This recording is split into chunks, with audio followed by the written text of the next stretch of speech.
Championship so close you can taste it.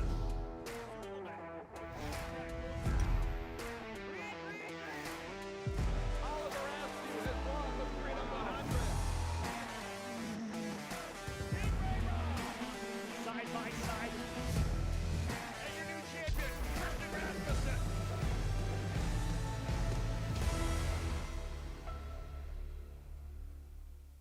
Welcome, race fans, to Mid-Ohio. It's a little place between Cleveland and Columbus. I'm with Rob Howden, the series development director, and we are here for the championship finale weekend. Rob, Indy Lights Race 1 coming up.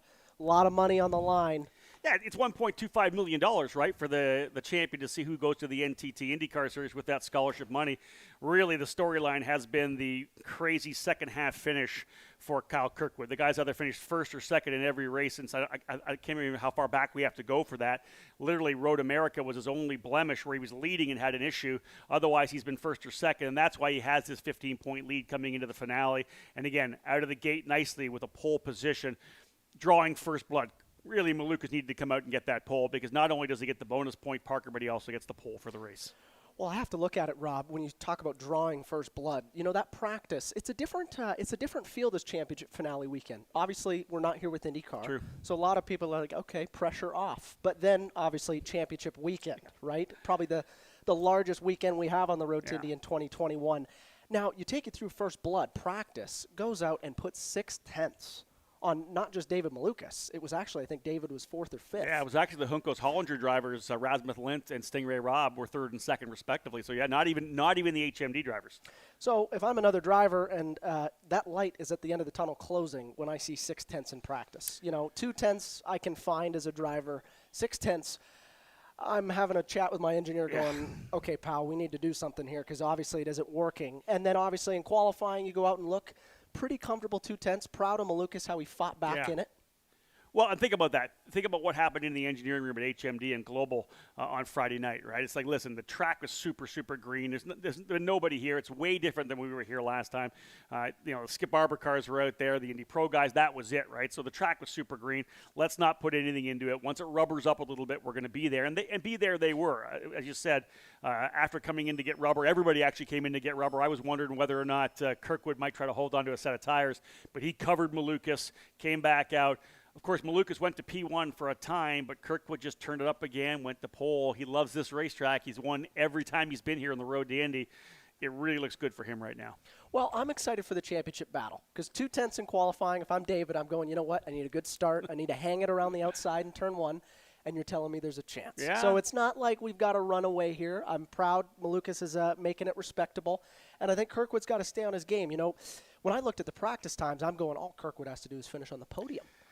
And even if Kirkwood has a bad race, if he goes and wins another one, I still don't see a way Malukas can win it. But now, if Kirkwood has a bad one, all of a sudden it changes the scope. And we know what can happen on championship finale weekends. And we're back to 12 cars. Is Antonio Cervelli back again? So the driver finishing tail, if you do finish last, it's not quite as many points as you would normally have got.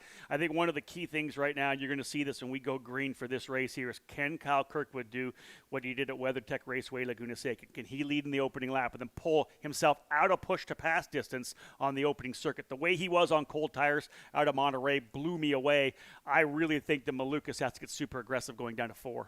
Well, it's interesting. I was reading some news coming into this weekend, and one of the news that caught my eyes was Michael Andretti comment on Kyle Kirkwood.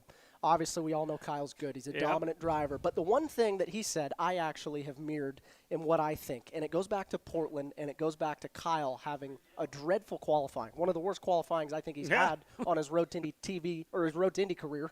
I've got a Road to Indy TV career. On his Road to Indy career.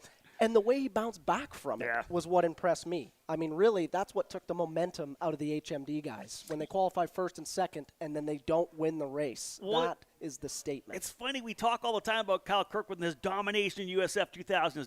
It really didn't, I always say this, he didn't really dominate, but he was the smartest guy all the time.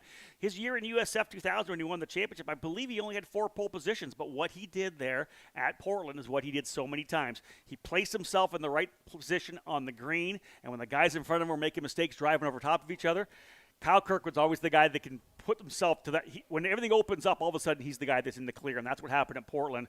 This guy knows how to take opening corners, and I think that's one of the key things that we've seen for him over his 3 years of the road to Indy. He doesn't make mistakes, and he really doesn't get himself into those opening corner incidents.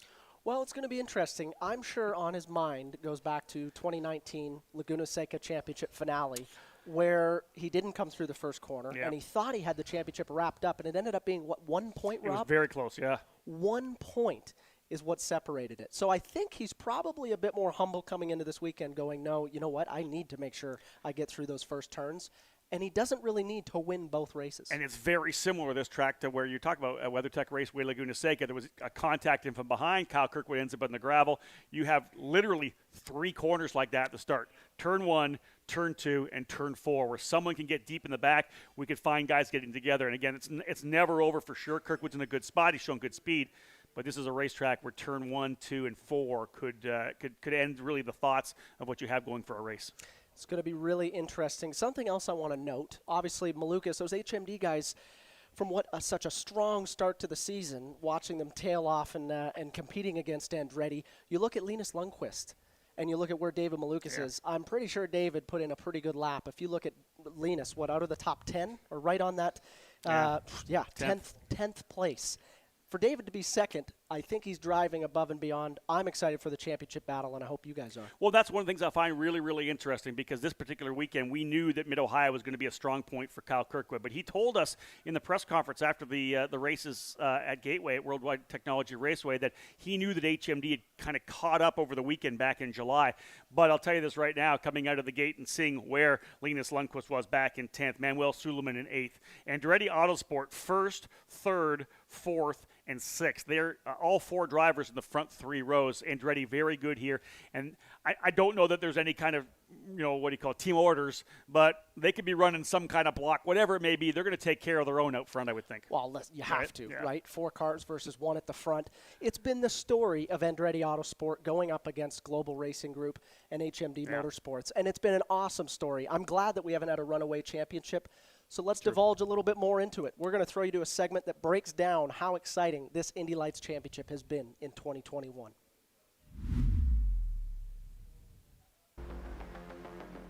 The anticipation was at an all-time high for the return of the Indy Lights Championship presented by Cooper Tires after their year-long hiatus in the pandemic-ridden 2020 season.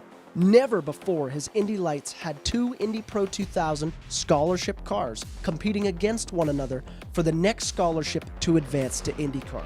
The storyline for the start of the season was the early fall of the Andretti Autosport juggernaut by the sword of the newly forged HMD Motorsports with Global Racing Group. The pairing of teammates Linus Lundqvist and David Malukas have paid dividends all season long, but it seemed to pay a little richer on the front half of the season rather than the back half.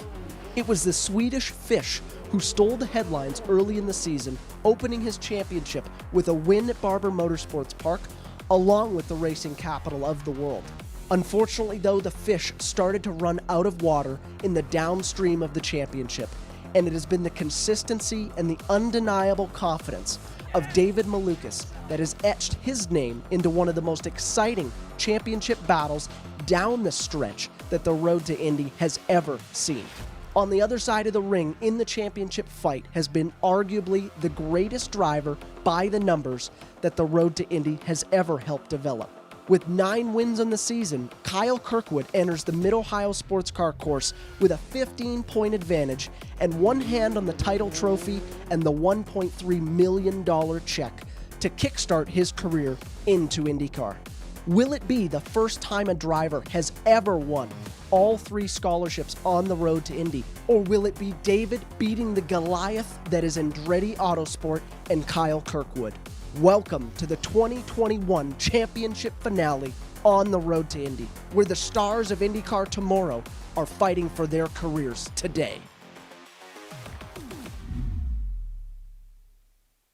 Well, fans, I'm sorry if you're getting tired of hearing about Kyle Kirkwood and David Malukas, but it really has been the Kyle versus David show this year. Yeah, it really has from the get-go, to be honest. We saw Linus Lundqvist get a couple of wins early on, but really kind of spiraled into this battle between, as you said, Kyle Kirkwood and Malukas. And I think we all would have thought maybe Malukas was going to have that early momentum. He could potentially get away, but Kyle turned things around, as we know, went on that streak of winning races midway through the season, won, I think, 6 in a row, and then capped off the season, as I had said earlier, first or second in all but every race in the second half of the schedule. So he's put himself in a great position where he needed to be. And to be honest, this move to Mid-Ohio, which was obviously scheduled because we weren't able to have the event on the streets of Toronto, really played into kind of his wheelhouse, I think. Yeah, 100%. So let's talk about the points breakdown, give the fans some insight into what 15 points that separates Kyle Kirkwood and David Malukas really means.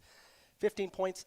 On any other given weekend or on any other championship, 15 points is nothing. But when you come into the championship finale, you look at 15 points as it's a chunk. Yeah. Obviously, he already got a pole point. That's what he needed out of the gate. That's what he needed out of the gate. Yeah. And then we look at 5 points being the difference between first and second. You've got most laps led for a points up for grab, and you've got fastest lap for a points up for grab. No fast lap for Indy Lights, right? Because it pushed a pass. You're so right, Rob. Yeah, Thank you very much for the catch, 100%. So you've got that most laps led. If I'm David Malukas, I'm going, I already lost that pole point. Yeah. I need that most laps led, and I probably need a win here to set the tone. I think it does come down to a victory. You can see there, folks, on the championship standings, 488 points for Kyle Kirkwood, 473 for David Malukas. It's 15 points. It almost comes down to a place where, Kirkwood, based on what he does today, is going to be able to kind of manage himself tomorrow. You get out there, you do what you can. A win obviously almost locks it in. But for Malukas, he's almost hoping that there's going to be some kind of an incident. He almost has to push hard enough to kind of force Kirkwood into an issue. If he can put him back a couple of spots and potentially have Peterson up there to fight with him, or anybody fighting with him, he almost needs some kind of an incident to be able to blow things wide open. He does. Just so the fans don't get tired of hearing about David and Kyle, looks like Linus Lundqvist fairly locked in to that third place overall, and it's nice to see Benjamin Peterson up there fourth. That's almost 15 points. He's pretty well locked into that fourth place spot. That's awesome job for Global Racing Group in their first year here in Indy Lights. But we got to talk about Mid-Ohio, because this place is one of the most finicky racetracks a race car driver could try and lock up a championship on. Every time you come here, it's a little bit different. Obviously, Kyle Kirkwood has had a ton of success here. Let's talk about the notables here at Mid-Ohio Sports Car Course. You got turn 1, which is one of the fastest corners on the road to Indy. You don't drop a gear in almost every car that we run here on the road to Indy. You lift, you don't even brake. You barely coast. You hold some maintenance throttle all the way to it. You come to the keyhole, one of the most famous corners in North America. This is where we're going to see the action on the start. Kyle Kirkwood needs to make sure that he gets through the keyhole. This is his main defense. Not just get through it, it sets the run down the back straight through turn 3. Again, not much of a turn, more of a kink. You don't really think about it as a race car driver, but you shoot down to turn 4. If Kyle can get through turn 4 clean, the blood is in the water. Agreed, 100%. For the championship to be locked up. He's got to get through turn 4. Super technical. You're hitting the brakes in an Indy Lights car at about 1,500 pounds here. So you are pounding the brake, getting off, coasting through turn 5, 6, 7, 8, back to turn 9. This is the roller coaster section. A lot of elevation. This track map doesn't do much justice for just how much elevation it is getting into Thunder Valley. Now, Thunder Valley is after turn 9. What's kind of cool about turn 9, completely blind. You brake, you hope for the best as you get up over turn 9. You can't see anything on the backside of it. And then the other fun part is generally, in order to get through turn 9 quick, you got to hook your wheels on the inside of the curb. So you're actually putting your wheels in the dirt. You're kicking up dirt behind for the guy. So Kyle Kirkwood, guaranteed, you're going to see a puff of dust after his car as he gets through turn 9, down into Thunder Valley into turn 10. Turn 10, you're putting your right side right up against the red guardrail. You're getting as much track as you can into turn 11. Turn 11 mirrors turn 1. It's, again, you barely brake, quick lift, then right back on the throttle, which sets up into the carousel. The only 2 corners on Mid-Ohio Sports Car Course that we call by name and not by number are the carousel and it's the keyhole. They're the 2 most important corners on the track. So again, the carousel, noted by the famous bump. Everybody knows about the bump in the carousel. You got to either avoid it when you go in or avoid it when you go out. Everybody's got a different line, and that sets up your shot onto the front straight. If Kyle Kirkwood can get through the carousel in the lead on the first lap, and there's not a restart, I would say he's got his mouth on the championship trophy. Yeah, I'll tell you, folks, I've driven this track many times in a 125cc shifter cart, in a Formula V, and a Formula First. That's why we went to Parker Thompson for this one here, because, of course, he's got multiple laps here and race wins in both USF 2000 and Indy Pro 2000. Parker, we're setting ourselves up right now. 2 more races to go. You think about the season starting all the way back at in Alabama at Barber Motorsports Park in April. It's come down to this fight between 2 young American drivers, both of them most definitely bound for the NTT IndyCar Series. This is pretty exciting. I got goosebumps. This know. is championship finale weekend at Mid-Ohio Sports Car Course, one of the hardest tracks. And this track, this weekend, if you look at the weather, we got possible rain tomorrow. It's going to be really interesting to see how it goes. Rob, it's an exciting championship weekend. Let's have a look at the grid, folks, as we getting set to go. Got a quick little note here from Race Control that we may be on a little bit of a hold right now, but let's have a look at the grid. 12 drivers getting set to go. What you see on your screen right now is the drivers going to be starting off pole, but I'm going to start at the tail of the grid. Antonio Saravalli from Canada in the number 11 will start in the 12th position. Inside of row number 6, out of Louisiana, will be Christian Bogle in the number 7 for Carlin Racing. Work our way now into the top 10 outside of row 5. Linus Lundqvist, Parker mentioned, what a wild place for Lundqvist to start there in the number 26 machine, the Global Racing Group entry, 2 times a winner this year. He'll be one to watch, coming from 10th position outside of row 5. Inside of that row, Rasmus Lindt, who was very impressive at WeatherTech Raceway Laguna Seca, only his 3rd weekend behind the Indy Lights wheel with Juncos Racing, Juncos Hollinger. Lindt will be starting in that 9th spot. Row number 4 on the outside will be Manuel Suleiman, another rookie driver here in the program, multi-time winner in Indy Pro 2000, a former teammate of Parker Thompson as well at D-Force Racing. Suleiman in the number 59, starting in the 8th spot. Inside of that row, a driver who was very, very quick in practice, was 2nd yesterday afternoon, was 3rd here in qualifying, but a spin, bringing out the red flag, moves Stingray Robb back into 7th position, but he has speed, so keep an eye out for Stingray Robb. Row number 3 will have Devlin DeFrancesco on the outside in the number 17. Inside of that row will be Benjamin Peterson. Devlin DeFrancesco in the 17 for Andretti Steinbrenner Autosport, starting in the 6th position. And Peterson in that Dirtfish number 24 for Global Racing Group, starting now P5. Moving our way into the top 4, row number 2 will have, row 2 will have 2 of the Andretti Autosport drivers. Number 27, Robert McGinnis on the outside, a 111.671, his fast lap in qualifying. McGinnis looking pretty good here, and he will start, as I said, from P4. Inside of that row in the Denjet machine for Andretti Autosport, the number 68 will be Daniel Frost. 12 drivers in the field, 2 on the front row, being told about 3 minutes away before we get ready to fire things up. David Malukas in that number 79, the point leader right now, the point leader earlier in the season, 2nd place in points, 15 markers back. David Malukas in the HMD Motorsports number 79 in that 2nd position. But the driver qualifying on the pole in the number 28, Kyle Kirkwood for Andretti Autosport. Kirkwood, a 111.210. Kirkwood will be on the pole position. Parker Thompson couldn't ask for much more. You got P1 and P2 in the championship that way on the grid. That run down to turn 4 for the first time. It's almost like a win it or bin it kind of situation for David Malukas. Man, and 2 Andretti cars directly behind him too, like boxed in by Andretti, and it's so wild because we've seen HMD Motorsports and Global Racing Group take the fight to the Goliath that is Andretti Autosport, but man, the back half of this season, I mean, if you can't say Andretti's come back fighting. I will say, though, overall, when we're all said and done here, the body of work that HMD and Global Motorsports have done this year has been super, super impressive. And I think kind of a shift in terms of the way things have happened. We've talked about this many times, how Andretti Autosport really they were the juggernauts, right? They've won the last number of championships and have fought hardcore for that position.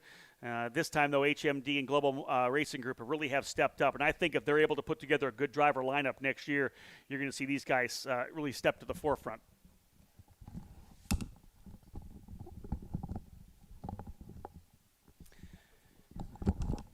And once again, as you see, the drivers, we're working our way through the grid here right now. Joining me here, we'll bring him around to join me here in the booth. Dan Anderson, have a seat here, man. This is going to be obviously a fantastic weekend. Road to Indy finale, Dan. Obviously the wild thing is, number 1, we've got the brand new USF Juniors program coming up. Number 2, this is kind of our swan song for Indy Lights. Yeah, it's gonna be a great finale weekend. A lot of great competition among all the series for the winner Always exciting in Road to Indy racing. And yeah, it's a little bit of sadness mixed in with the Indy Lights, but we're turning it back over to IndyCar, I think, in pretty good shape, and hopefully it's onward and upward. We still support Indy Lights. We still believe in the series. And we're going to keep graduating drivers out of Indy Pro there as well. Dan joining me here, of course, the CEO from Anderson Promotions, and the guy that really is at the helm of this entire program. We talked about USF Juniors, a new program that will feed into the USF 2000 program. But right now, we have our drivers set and ready to go on pit lane. Again, 450 horsepower behind all of the drivers aboard these Dallara IL-15 chassis, Cooper tires. It's been a fantastic run. And, of course, we've got to fire these engines up. And guess who I've got with me? Dan Anderson with the command. Gentlemen, start your engines. And there you go, folks. Dan Anderson firing things up, engines coming to life down on pit lane. Dan, thank you so much for joining us here. We'll bring Parker back in. We appreciate it. Thank you, Rob. Dan giving us the call there, folks. And again, we're about set to go racing here momentarily. These drivers will pull away here and get things rolling. And again, just waiting for these drivers to get back out. Should be a fantastic race. And again, Kirkwood and Maluka starting on the front row. Frost and McGinnis on row number 2. Peterson and DiFrancesco row 3.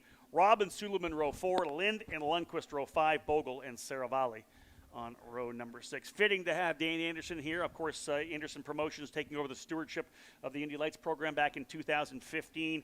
Having to go through ups and downs, bringing in a new race car, dialing that car in, and of course over the last year with the hiatus, what they've done, the whole Anderson Promotions crew for 2021, putting 12, 13 cars on the racetrack, and now with the momentum as we pass this over to IndyCar, the momentum of potentially three new teams for next year, 15 to 17 cars on the grid.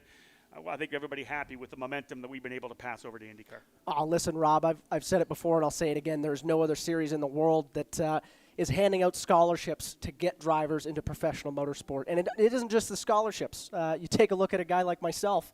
You know, I didn't win a scholarship, but I've still got my foothold on a professional motorsport career because of the Road to Indy and how it showcases talent here in North America. It's interesting you say that because obviously, Parker, you won a lot of races, came close to winning the championship and getting that scholarship potentially. But like many drivers, you've been able to leverage that still because what you learn here, you can be a front-running driver in any of these series and then make your move to sports cars, whatever it may be. The skills are still there, and everything you learn outside the car as well really kind of benefits you when you try to go sports car racing or whatever it may be. If you make noise on the Road to Indy, it's not just IndyCar that hears about it. It is worldwide, you know. When I was looking at sports cars and making that transition without options to continue to IndyCar, the phone was ringing because of the Road to Indy and because they knew I was a proven entity. And I think that's a huge stake. Any driver, wherever they start their career or whatever aspiration they want, can start it on the Road to Indy and have success. So here is the warm-up lap, the first of two Indy Lights races. And again, we'll take this opportunity to say hello to everyone tuning in the different platforms. First and foremost, let's say those of you on the Road to Indy TV app, thank you so much. Those north of the border in Canada watching on Rev TV, thrilled to have you with us as well. And of course, the great thing with the Road to Indy TV app and roadtoindy.tv or indylights.com, everyone able to tune in internationally as well. So if whoever you're rooting for, wherever you are around the world, thank you so much for tuning in. We're enjoying a great day here so far at the Mid-Ohio Sports Car Course. Tomorrow, could be a little bit interesting in terms of the weather forecast. Let's hope it holds off. But otherwise, we're going to heat things up for sure here. Trackside drivers just working their way around the track now. We'll get them dialed in. Almost time to go racing, Parker. It's going to be really interesting, you know, that chance of rain I've heard from every team and every driver in the series, all sorts of series, USF, Indy Pro, and Indy Lights. They've all saw it. They all think it's going to rain tomorrow. That's going to affect how you take today. I agree, yeah, 100%. Let's see what happens here. Pace car staying out one more lap. So, indeed, we'll go around a lap, let these guys get some heat built into these Cooper tires. Significantly cooler than it was the last time that we were here. Now, Rob, I have a question for you. I was busy in the shuffle getting everything ready and making sure Dan Anderson was great to give the command. I didn't get to see who went on new Cooper tires and who didn't. Now, the reason I bring that up, with the chance of rain tomorrow, that is an extra set you're granted out of the allocation that you come into this weekend. So I've heard a lot of teams and drivers are just going for new tires now because they don't have to shield that. Makes sense. Yeah, makes sense. I didn't get a chance to talk to him. Obviously, doing all the sessions we have here, we really didn't get a good look on pit lane as I was doing the driver introduction. So maybe we can see as they come around here whether drivers are on that fresh tire. And again, That's the strategy play, right? You said straight up, if we do get rain, of course, we're going to be on the rain tires, and you could end up with a fresh set of tires you're not using. So we could see a lot of guys on fresh rubber, like you said. Well, knowing what I saw at Laguna Seca, I'm going to bet that whatever David Malukas did, Kyle Kirkwood did. You said that, right? He's going to cover him. He is going to cover him off and just ensure that he drives off to 2 easy beats of Malukas. And that's really the mentality I think Kyle Kirkwood is going to have this weekend, is just beat David Malukas. Yeah. Don't worry about winning the race. Obviously, it looks like right now they're starting on the front row. If Kyle beats David, probably a good chance one of them is winning that race. And I think obviously, at least for Kirkwood, knowing that he's got his 2 Andretti Autosport teammates behind him on row number 2, and Daniel Frost and Robert McGinnis, a little bit more comfortable, I would think, as opposed to having 2 HMD guys around there who could be super aggressive. I would expect that, I'm sure Michael Andretti and JF Thorman, everybody over at Andretti Autosport sat everybody down and said, guys, this is what we need to do here. Let's take care. Let's make sure we don't get too aggressive on the opening lap. It'll be up to David Malukas, I think, to really start to stir the pot. It is so interesting when you get down to these championship battles how that plays out. Yeah. And I'm sure that message has been sent very clear from the top at Andretti that Kyle is the man right now, and he needs to make sure that he ensures a championship. One final time, dropping out of turn number 9 into Thunder Valley, the lineup 2x2, and it's about time to go racing. A 30-lap contest set to go here at the Mid-Ohio Sports Car Course. The pace car from the Road to Indy will head off into pit lane, and they will transfer the control of the field into the hands of Kyle Kirkwood. He's been so good on the opening circuits. Out of turn number 12 through 13 to look for Aaron Likens to throw that green flag. And we are underway. Green, green, green. Big dive from the outside, further back. Linus Lundqvist getting a good drive. They'll work their way through turn number 1 for the first time. Kirkwood getting good position coming out of 1. Here's that drive, though, up the hill to the keyhole. Kirkwood with the lead. Malukas slotting into second. You cannot use push to pass on the opening circuit. Look to the inside comes Malukas. Can he get a good run coming out of the keyhole? This will be his primary opportunity to potentially go to P1. One driver dropping some wheels further back. You can see the dust up. About a 2 or 3 car length lead coming through turn number 3 for Kirkwood. Let's see what Malukas does coming on the brakes. Not close enough. Kirkwood in the opening couple of laps. Exactly what you said, Parker Thompson. If he can pull a couple of laps, if he can get through first the keyhole now, then the carousel. But right now, getting through turn 4 with that kind of an advantage. Check 1 for Kyle Kirkwood. Check 1, and it didn't look like he got the best start off the line. It looked like David actually was ahead of him into turn 1, and then obviously they went through turn 1. Kyle maintained his dominance, and he's got that lead through turn 4. For Malukas now, it's going to be the push to pass. You can't use it in the opening circuit. He's got to make sure he's within at least 1.5 seconds of the leaders. They come across the line. That will then activate push to pass, and Malukas will go to work. We know, though, how good Kyle Kirkwood is here, Parker. And listen, you've run really well here in the past. You've been able to win races. You've won up front. You had a chance to win last year in Indy Pro, but had a mechanical issue while you were leading. Leading here, are you happy leading? Is it super easy to lead here knowing that it's just so hard to pass? Leading here is pretty easy. I'm not going to lie to you. It is pretty comfortable. Okay. So, if I'm Kyle, I'm pushing right now. Look at him. That's interesting. Trying to build tire temp down the back straight. Obviously doing everything he can to, number 1, break the draft, and number 2, he needs to get a second advantage to really clear David Malukas. Again, drivers coming through 4 and 5 now. You can see that lead. David Malukas trying to stick with him as much as he can. And again, out of turn number 7, 8 through 6 for the remainder of the field. There's turn number 8 for Kyle Kirkwood. Again, Parker, we've seen it before, chipping away at that early lead. Well, I'm going to be really curious as to the gap when it comes around, because obviously Andretti, right now their pit box is fully focused on making sure Kyle has that 1 second advantage, gets out of the push to pass, and then really all you're managing is that 1 second gap, and you're saving those Cooper tires until the end of the race. Now, championship finale, you're going, do I touch the curbs early? We have seen different stuff fall apart here. We don't want to, if you're leading the championship, you want to make sure you do everything to bring that car home even shinier than it was when it left. So he's probably leaving some gap everywhere too, not using a whole lot of curbs, especially on cold tires, making sure those Cooper tires are perfectly happy. And then on the other side too, you're not using curbs and you're not being super aggressive just to make sure that car, nothing falls apart on it. Obviously, Road America, they had that one mechanical for Andretti Autosport. I'm pretty sure, when you're leading that championship and you're leading that race, the car makes a lot of noises that it doesn't normally make. Well, and listen, I believe it was a camber shim that came out of the car at Road America, a place that you do hammer the curbs in a couple of areas. You push pretty hard. Is this a place that you work the curbing that could potentially have something like that happen? You talked about staying away from the curb, being little more tender with the car. Is this a place where you would normally really attack it? Well, Rob, I'll throw it back to 2016, USF 2000. I was leading the championship coming here the second last weekend, and I had a tire go down. Yeah. And I don't know. Listen, I've really went back in the video of that weekend to see if I could do anything different, and the only thing I could think of is maybe I was just a little too aggressive on those first couple laps. That's really interesting. I remember that. I remember you battling it out with Anthony Martin for the championship that year. Came so super close, but that, again, was the kind of pivot point, right, for you in that championship. When you're that close and that kind of a battle, to have one kind of an issue like that, you find yourself working backwards. Now, listen, you mentioned already the same thing with Kyle Kirkwood. Take care of the race car right now.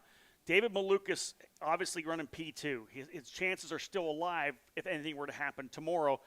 How hard do you push here right now running second? Do you, you know what, this is all I've got, or do you keep pushing to try to keep that gap up? Well, there's two thoughts. We're 3 laps into the race. The gap is 7/10. If I'm David Malukas, I am risking everything I have of my career to maintain under a second to Kyle Kirkwood so that I have push to pass and I have a chance to capitalize on a mistake. The longer you're in that push to pass zone, the longer your ability to maybe capitalize on one of Kyle Kirkwood's mistakes. If I fall back out of that second and I don't have push to pass, all of a sudden Kyle can make a mistake and I probably can't jump on it. So now I'm worried about saving the Cooper tires for the last 5 laps of the race.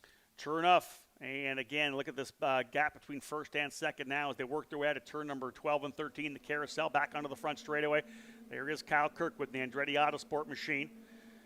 I am getting a confirmation. This is one of the things that I was not aware of, but one of the reasons we don't have push to pass this particular weekend, that's going to be an issue, obviously, for David Malukas. One of the things about this particular weekend is that we are on a standalone. So when we are here with the NTT IndyCar Series and we use IndyCar timing and scoring, they have a lot more scoring loops around the racetrack that they get set up. We need those scoring loops to be able to understand when a driver and the distance in terms of having push to pass. So I don't think we have push to pass here this weekend because we're standalone. IndyCar Race Control not with us. So that's obviously a little bit of an issue for David Malukas. It would be for anybody on the racetrack, whether they were flip-flop back and forth. Just no push to pass here this weekend. Wow, Rob. Does that ever change anything? I mean, you can't see my face because we're watching the race, but my jaw dropped when Rob announced that. I can't believe they don't have push to pass, obviously. It changes the whole dynamic. Now, if the drivers knew that going in, they knew they had a game plan to combat that. That's it. Yeah. So I'm sure David Malukas has a plan B on how he's going to try and get around Kyle Kirkwood without that push to pass. But it does make his job a heck of a lot harder. It indeed does. And Kirkwood out front, as Parker has said, the gap about 7/10 of a second on lap number 4 as he continues to try to stretch away slowly. And I will say this, Parker, and you can speak to this, and so many of the drivers here, of course, top kart racing drivers. Kyle Kirkwood, multi-time champion. David Malukas was the Superkarts USA Pro Tour X30 Junior champion, won the X30 World title as well that year. You learn cold tire management, right? One of the things out of the gate, you get that opening gap. You try to pull that 1-2 seconds, and then you don't need to win by 7, 8, 9 seconds, right? It's to be able to manage your tires and manage that gap of 1.5 to 2 seconds, whatever it may be. Once you get that 2 seconds on cold tires, that's when you can kind of hold on to it. They're pushing behind you. You're able to hold up front. 100%. And that's why you see, that 3/4 point way through these Indy Lights races, you see the fall off happen where guys like Kyle Kirkwood, David Malukas can still run those times as the fuel burns out of their car. They can still run some of the fastest times at the end of the weekend. And the other guys can't. That is the difference. That is the separator. And listen, how good is it for Kyle Kirkwood to be out there in clean air as well, rolling over top of that race car? I mean, he can take care of his tires where the closer David Malukas gets, especially at a track like this with a couple of flowing corners, constant radius corners. When you start losing a bit of the air over that front wing, you really start to punish the front tires. Wow, I mean, without push to pass, it changes the entire dynamic of this race when I look at what David Malukas has to do. He's still maintaining that just around a second gap. I wouldn't be surprised to see him fall back, try and save whatever he's got for a restart. That would be my goal right now, Rob. If I was in second, I needed to win in this championship, I'd be going, well, I'm over a second back. I'm still getting the dirty air, and I'm not getting the advantage of if he makes a mistake, I don't have push to pass to draft by him, really. So I'd be dropping back and making sure that those Cooper tires are ready for a restart. Indeed, that could be the only opportunity for David Malukas here. And as they run on the racetrack, Kyle Kirkwood pulling out to what is now Based on the way they run on track, I believe a 22-point lead will confirm that. But Kirkwood doing everything he wanted to do coming into here, Parker, and that was it, right? You finish off the West Coast swing. We do Portland, we go Laguna. Little break in the action one weekend. Give everybody kind of an opportunity to press the reset and say, okay, what is the strategy going in for Kyle Kirkwood? The bottom line is come in, get on the pole, and try to win this first race. Well, Rob, race car driver here and commentator, not known for my math, but you can probably calculate it as I can see you thinking. What is the clinch point for Kyle Kirkwood? Now, there's the theoretical clinch, and then there's the actual clinch. A theoretical clinch, you take last place points, and if David Malukas goes and wins every other maximum point this weekend, I can't see Kyle Kirkwood finishing dead last tomorrow. So a theoretical clinch is really Kyle needs to go out and finish in the top 10 tomorrow. Yeah, and the thing is, there's 9 points for last place as well for finishing 12th. I don't have the math in front of me here right now. I'll leave that to Diane Swintel and Steve Whittick, and I'm sure they'll help us out a little bit with that. But at 22 points, it's pretty much locked, almost locked for Kyle Kirkwood. 22 points, you throw on 9 points for sure he's going to get. They're not going to be able to make that many points up. It's going to be all for Malukas potentially about qualifying on pole tomorrow as well. Well, and if you think about it, a 22-point lead plus the 9 points he gets for last place sits you right at 31 points. Yeah. And I believe maximum points is either 31 or 32. Yeah. So if they finish as they sit right now, it's pretty well Kyle has to take the green flag of tomorrow. And David Malukas would have to win every other point to tie, and then it would still go to Kyle Kirkwood on wins. That's it. Yeah, and that's the one thing, and I always got to throw this out there. He still has to start tomorrow to get the 9 points. So it's not like it's clinched at this point here, because if he doesn't start tomorrow, he doesn't even get the 9 points to move himself forward. So as they run on the racetrack, still lots to get done in terms of this category. Let's give you a full field rundown, those of you tuning in here right now. Kyle Kirkwood is the leader by 1.4 seconds. David Malukas fighting the good fight right now in P2. Robert McGinnis up into the third spot. He was able to get the best of Daniel Frost on the opening lap, so McGinnis goes to third. Daniel Frost in fourth. Stingray Robb fifth. Linus Lundqvist in sixth. Manuel Suleiman runs now seventh. DeFrancesco in eighth. Benjamin Peterson ninth. So not a good start for Peterson as he falls back into that ninth spot. Antonio Saravalli in 10th, Rasmuth Lint in 11th, and Christian Bogle in 12th. Stingray Robb started 7th up to P5. That's the best he's run this year so far. Well, and Rob, we have to give a shout-out to Stingray Robb, and I felt terrible to see. I was watching live timing this morning. He was in third, and for those of you who wondered why he had to drop back to, I believe he started 8th, is that correct? Yeah. 7th. And the reason he had to start 7th was with 1 minute to go, unfortunately, he had a spin in turn 1, caused the red flag, and on the road to Indy with qualifying rules, if you cause a red flag, you lose your fastest lap. So that would have been his best Indy Lights start at third. And watching the live timing, he was actually on a better lap when he spun, probably on for a front row starting spot. So big shout out to him. He's taken the best of it, started 7th, he's up into 5th, looking possibly his best Indy Lights finish here. Yeah, and let's see, we'll look at lap times to see whether or not he has anything for Daniel Frost to close back up here, but now a pretty big gap back to Stingray Robb in 5th, but really for him, a good opportunity to potentially have a good finishing weekend. He has shown speed here, they didn't really they struggled a bit with speed throughout the season, let's be real. But, again, second and third for Robb and Rasmuth Lint yesterday in practice in the afternoon. And, again, Stingray, like you said, was up nicely into third spot, even trending with his theoretical best higher in the order in qualifying. And that little mistake dropped him back to 7th. But he's used it and gone to P5. Fresh qualifying tomorrow again.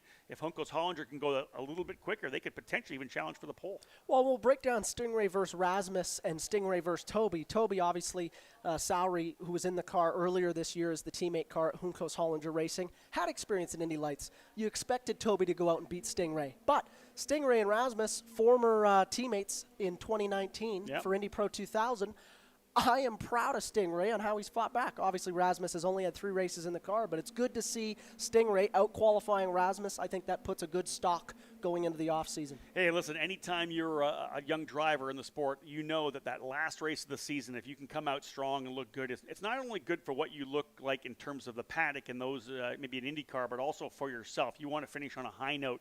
Regardless of what you went throughout the season, this is a growing year for every driver. And I talk about this a lot, about how much these drivers mature. even more so, I think, at the bottom rungs, the entry-level rungs like the USF 2000 program, where you go from being a raw rookie and then at the end of the season, 6 months later, you're just such a different driver.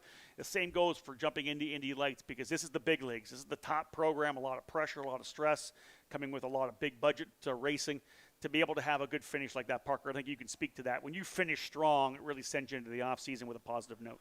Well, Robin, I've said this before, but this is what kept me on the road to Indy for so long, is generally the back half of the season, I made sure that I was finishing at the front. Yeah. And I think that goes a long way with the team owners in this paddock. Unfortunately, motorsports, you truly are only as good as your last race. People tend to forget, as on the broadcast I have plenty of times, especially in Indy Lights. I've written many a drivers off, and they've always come back to prove me wrong. So you're only as good as your last race, and it's good to see a few guys really pulling it together. Obviously, Robert McGinnis needs a result this offseason to do wherever he's going next year. He wants to make sure he's back on the podium, and he's doing what he has to do. Yeah, getting chased there. You saw them coming through the keyhole, and they'll work their way down that straightaway now. That's that battle right there for third and fourth. Robert McGinnis in the 27, Daniel Frost in the number 68. You can see them coming down into the braking zone. There's Kirkwood in turn 5, followed by Malukas running second. There's McGinnis and Frost, third and fourth. Frost putting a lot of pressure right now on Robert McGinnis, trying to find a way by. And then you see the big gap all the way back to Stingray Robb. He's quite a ways back. Fast time. Let's go last time by. Both McGinnis and Frost turning 13-4s and 13-5s. Stingray Robb about a 14-1. Linus Lundqvist, remember, started all the way back in 10th. He scrapped his way back up into 6th. He's only 2 seconds behind Stingray Robb, and last time by was about 0.3 of a second faster. No, it's going to be really interesting. When we talk about the accordion effect here, I'm sure the fans at home can see it. You see the gaps getting tight in the keyhole. You see the gaps getting tight in turn 4. And then once they go through 4, 5, 6, 7, 8, and 9 into Thunder Valley, everything kind of gaps out again. I can tell you as a race car driver and multiple times being behind somebody, it's a way funner when you're leading somebody than it is when you're behind somebody, because it's like a fishing line, right? You get the fish close, the fish goes back away again. You get the fish close, it goes back away again. And all a while, your Cooper tires are being punished when you're close to somebody. So you really have to time it right, Rob, when the guy makes a mistake that you're there. Understandable, yeah, because the more you're in that aero wash behind a car, the more you're asking from those front tires. They start to slide a bit when you lose that aero.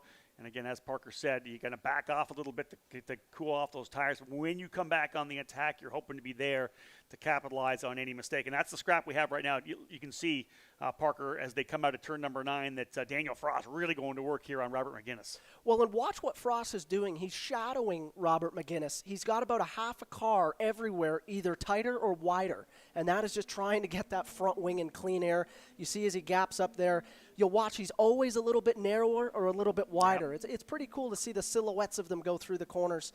But I've been there, I've done that. It's a painful place to be, Frost trying to get by Robert McGinnis. And listen, we're talking about punishing the tires with tire degradation. This isn't known as one of those tracks that, number one, is super easy on tires. It's also a track that changes from day to night. This place changes so much depending on the time of day and just any kind of the weather changes, right? Oh, I mean, this place changes more than any other track on the Road to Indy calendar. I would argue any other track in the world. Wow. This place is that finicky.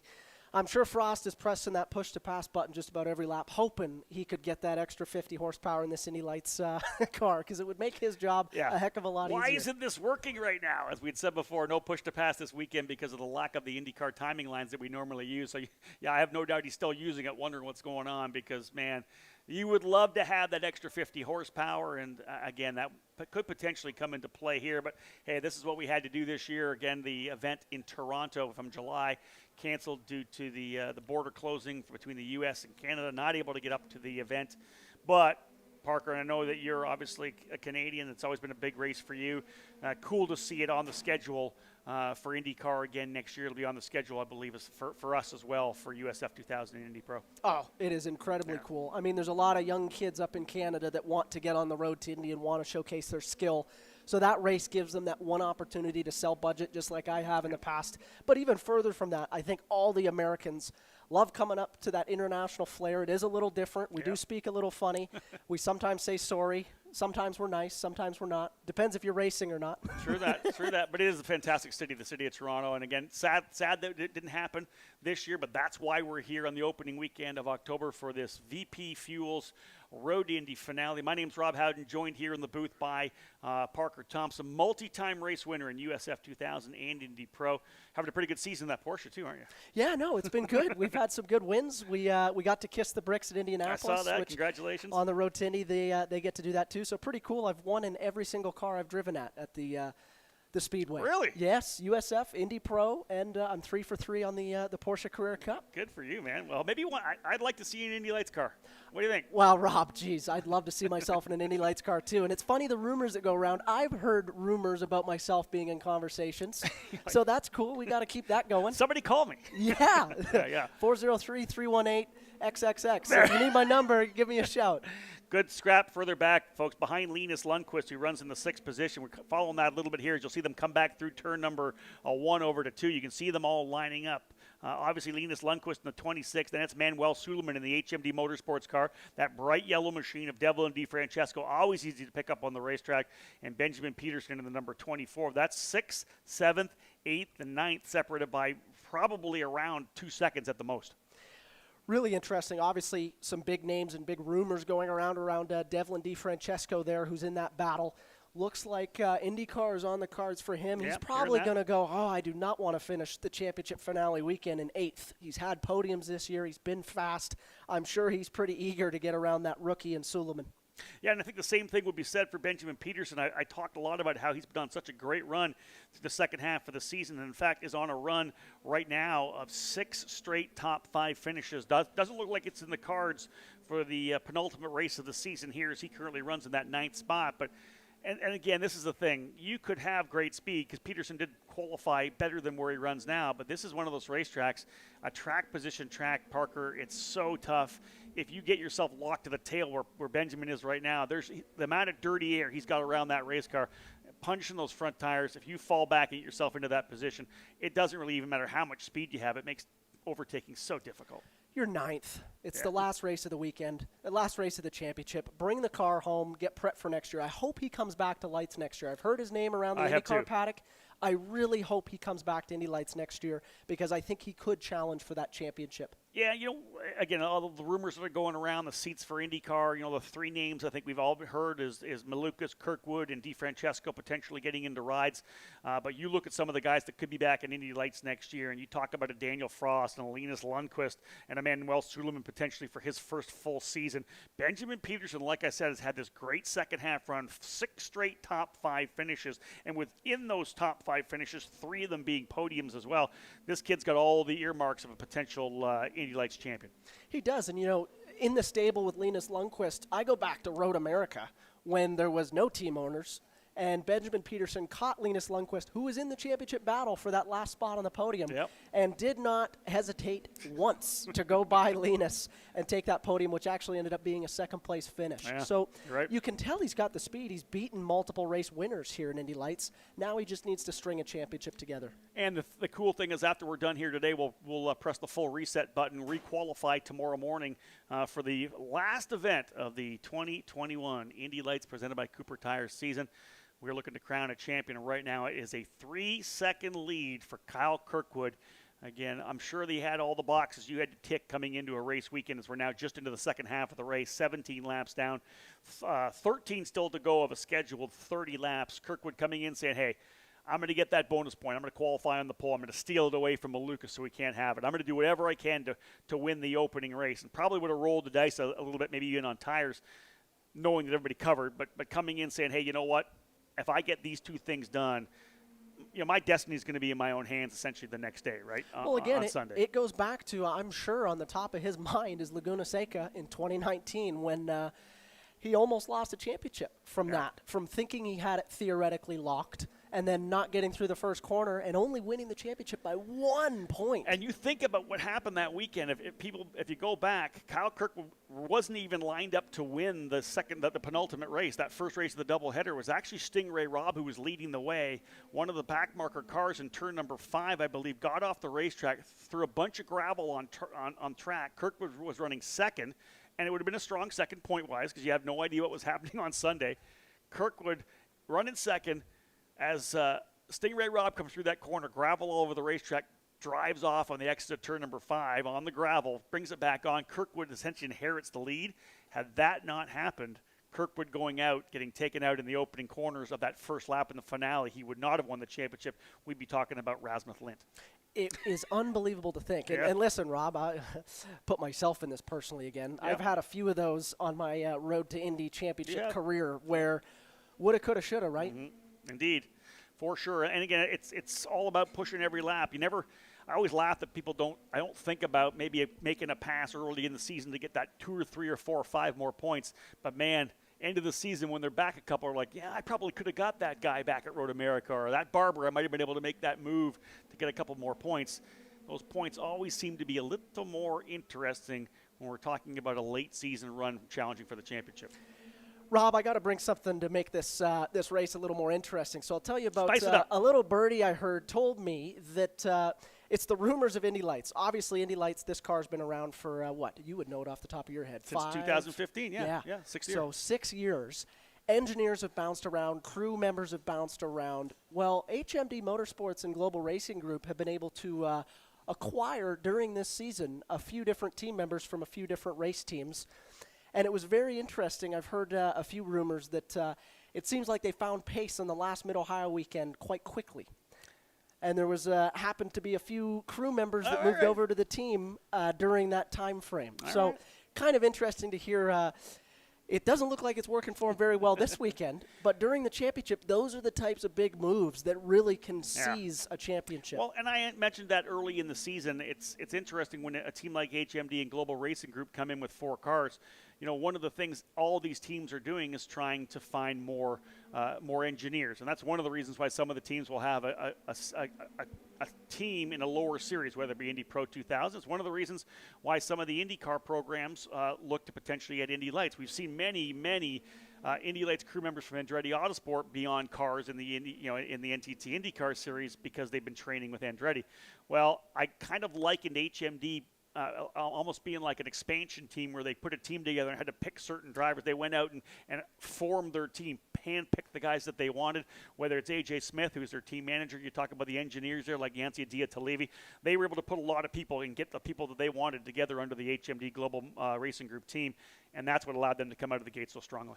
Well, but what I like is the big moves during the season. It's one thing to do work in the middle or in the off season when you've got the time. It's another to go out. It's like and the get trade those. deadline. It is like the trade deadline. It's like hiring another team's goalie coach in hockey and knowing exactly where to shoot on the goalie. That's funny. Very similar. And what's also similar to it, or to give the fans some insight to it, is it's not just the engineers setting up these race cars. When you look at who's actually setting the race car up, a lot of engineers, the old school guys touch it, but the new school guys sit on the laptop, usually in the air-conditioned lounge. That's true, yeah. And they're the ones calling the shots. And it's usually a group of 2 or 3 trusted mechanics per team that are making sure that setup is exactly the way the engineer wants it. Well, you've been doing this for a number of years. So what is your preferred action? What do you like to see? Do you rather want that seat of the pants feel of a veteran engineer, or are you looking in the other direction and, hey, you know what, I really rely on the data that I'm seeing on the computers when you're in the debrief room? I have 2 of the best engineers that I've worked with. One wouldn't open up a laptop, and the other was huge into data. You can get the job done both ways. Now, when you get to a place like Indy Lights, I think you do need a very balanced mix of both. You need somebody that can look at a tire and actually read a tire, see the graining. They can look at the floor of the car. A lot of teams, I'd say every team, paints the floor of their car, so they're actually looking at the bottom of the car to see how much it touches. You want your car right on the deck. That's where it makes the most grip overall. So you need a guy that is the best of both worlds. You need a guy that can look at data and go, this is what we need to do. You also need a guy that can come out with the mechanics and actually work on the car if he needs to work on it. Yeah, there are some visual cues of what that car is doing is what you're saying. Exactly. And, it's the best engineer, whether it's on the road to Indy or whether it's an IndyCar, the best engineer is the guy that I find rallies the team behind him. The driver's the same way. You need a driver that rallies that team behind you. But the engineer is, when I say the bad guy, he's the guy that has to tell the team, listen, boys, we don't have the time. We're staying here till 10 or 11 o'clock at night because we got to do a full wholesale, throw the kitchen sink at it tonight. It's not the driver that has to give them the bad news. It's the engineer. So an engineer that has respect and that goes out there and gets his hands dirty, that's the guy you want. And it's funny, Yeah. I got Mike Marini actually texting me. He just said that Mike Reggio, full-time from Schmidt-Peterson, or what is now McLaren Racing, is hired this weekend to come in to help their championship vibe. Well, listen, Mike Reggio's been around this sport for a long time as well, part of the Road Dandy. And again, we talk about the Road Dandy being not just for drivers as well, but Mike was a guy that's been in the Road Dandy for many, many years, ended up going up and being part of a number of different programs, whether it be Andretti or, as you said, Aero McLaren SP. So again, that's it. You're bringing in the big guns to try to provide some more insight, some more knowledge into what can get done here. 7 laps remaining. Let's do a quick rundown. Let's get back at it. Look at Kyle Kirkwood here. That's the lead that he has right now for David Malukas. That's visually on the timing. It's almost 5 seconds. Last time by the stripe, 4.9 seconds. There is Robert McGuinness and Daniel Frost. Then the big gap of over 8 seconds to Stingray Robb. We had mentioned that Linus Lundqvist was turning some pretty good lap times trying to close up on Robb. They've actually flip-flopped it back and forth. Stingray looking pretty good. He was actually faster than Daniel Frost last time by. And in fact, Stingray Robb, same speed as David Malukas on the last lap. I like the fact that Stingray Robb finally getting a feel of it, similar to what he did last year. Got that first win. Seems to be like this is a good weekend for him to come back to a place he's already been to in the lights car. Come back here again. Let's press that reset. Let's try it again. And Stingray showing some good speed for Juncos Hollinger Racing. I'm telling you, he was on for a front row starting spot when I was watching the theoretical times. Yeah. Before he spun in turn 1, it was coming on. And you know, we've seen that with Stingray. Obviously, he's quick. You can't take that away. He's an Indy Pro 2000 champion. It just seemed like it takes him a little bit to get going in these cars and really understand it. Well, he mentioned to me, we did an interview, and he talked about the fact that, you know, one of the things for him was he didn't run USF 2000. They elected to come into the Pro Mazda series back then, right before we transitioned to the new PM18 car in Indy Pro. And he said, you know what, it might not have been the best call. Maybe I should have run a year of USF 2000 coming out of top-level shifter kart racing before I went to Pro Mazda, and it kind of slowed his development a little bit. Now, of course, once he was able to get that first win last year, storm through to the end of the season, maybe taking a little more time to come up to speed. But again, I love this second half run for him, being able to put some speed up and potentially seeing another good qualifying run tomorrow. And I've heard some rumors that it looks like he is going to be back in Indy Lights next year. I've heard that as well. That's good. You know, you want to finish this race how you start the next season, right? If you finish bad, you go into the off season, you got 4 months of working out and trying to get momentum to go into the off season. If you finish good here, at least you can end on a high note. You take your 1 or 2 week little vacation, get your head right, get back into it. I'm sure we'll see him at Pit Fit training. He's quite a fit, one of the more fit race guys by Pit Fit. So I'm sure we'll see him back in Indianapolis getting ready for a championship run for 2022. And here's 2 cool things. Obviously, off-season testing. Stingray, one of the great kids outside the race car as well. Very, very personable. Just a super quality young man. Not only will he be at Pit Fit, he'll be doing the off-season testing. I found out he's going to be running the SCUSA Super Nationals in a 125cc shifter kart, the KZ kart, this coming December. So going back to the roots as well, you know, that always makes me happy. Well, and we see a lot of drivers do that. We see a lot of IndyCar guys do that. We see a lot of sports car guys do that. You need to keep your love with motorsports. For the fans at home, you know, a lot of people think, oh, I hear this all the time. You drive race cars. What a great life. I can't believe I don't have gray hair yet. The driving's a small part of it. The driving is the smallest part of it. And even that, you know, past the age of 14, 15, not that it isn't enjoyable. Don't get me wrong. I'm excited to get back behind the wheel. But it is a job. It's a job. And it is the only job in the world, race car driving, where you are judged every single lap. You don't go to your 9-to-5 desk job and your boss doesn't sit over your shoulder and say, oh, you did a bad lap. On the radio. Oh, you did a bad lap. This is something where these kids, you know, from age 16, 17, 18, are under the maximum pressure. And then even when they make it and they start getting paid as a real job, it's even more pressure. Yeah, indeed that it's a different thing than people think it is, in terms of being just that race car driver, that hot fun lifestyle where you're racing cars. There's a lot of work that gets done week in and week out, whether it's in the gym, working on sponsorships, partnerships, working with the existing partners that you have. So much to do in terms of becoming a professional race car driver. Parker, 4 laps left right now, 26 laps in the books, and again, Kyle Kirkwood checking all the boxes, 6.4 second lead. Well, unfortunately, folks, it's been a bit of a snoozer, but that's Kyle Kirkwood. That's exactly what he wanted. I'm sure he wanted to make sure that we have to do our job in commentating so that he could just go out and lead the race, have no issues. Obviously, he's picked up that most laps led bonus point, which is one step closer to that $1.2 million. That's it. Kirkwood leading. David Malukas runs in second. Third right now, Robert McGinnis. Fourth is Daniel Frost. Fifth is Stingray Robb, having a great drive. As you can see, the drivers working their way now through that turn 7-8 complex. Over to turn number 9. There is McGinnis and Frost. Daniel not giving up the chase, but currently locked into P4. Waiting here for Stingray Robb. That's the gap that we have from fourth back to fifth. A pretty big advantage there. 8.6 seconds, really the biggest, almost the biggest. Yeah, it is the biggest gap, I believe, on the racetrack right now is fifth back to sixth. It's interesting, you watch these guys that have saved their Cooper tires for the end of the race. Going to be tough for anybody to get by.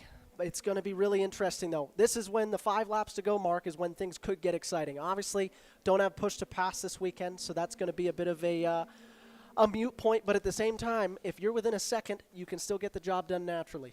So here a little note here from Steve Wittick from TSOladder.com and Trackside Online. A big thank you. Steve always provides us with lots of information. If you're not subscribed yet to TracksideOnline.com, do so.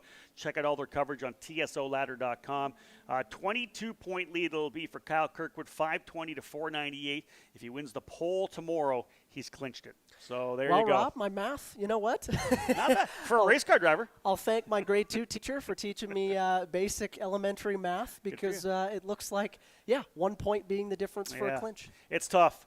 Kirkwood obviously getting the job done. The second half body work this guy has put in, absolutely unbelievable. He'll come across the line to put another lap in the books. Kyle Kirkwood looking to try to win yet another race, 8 in total.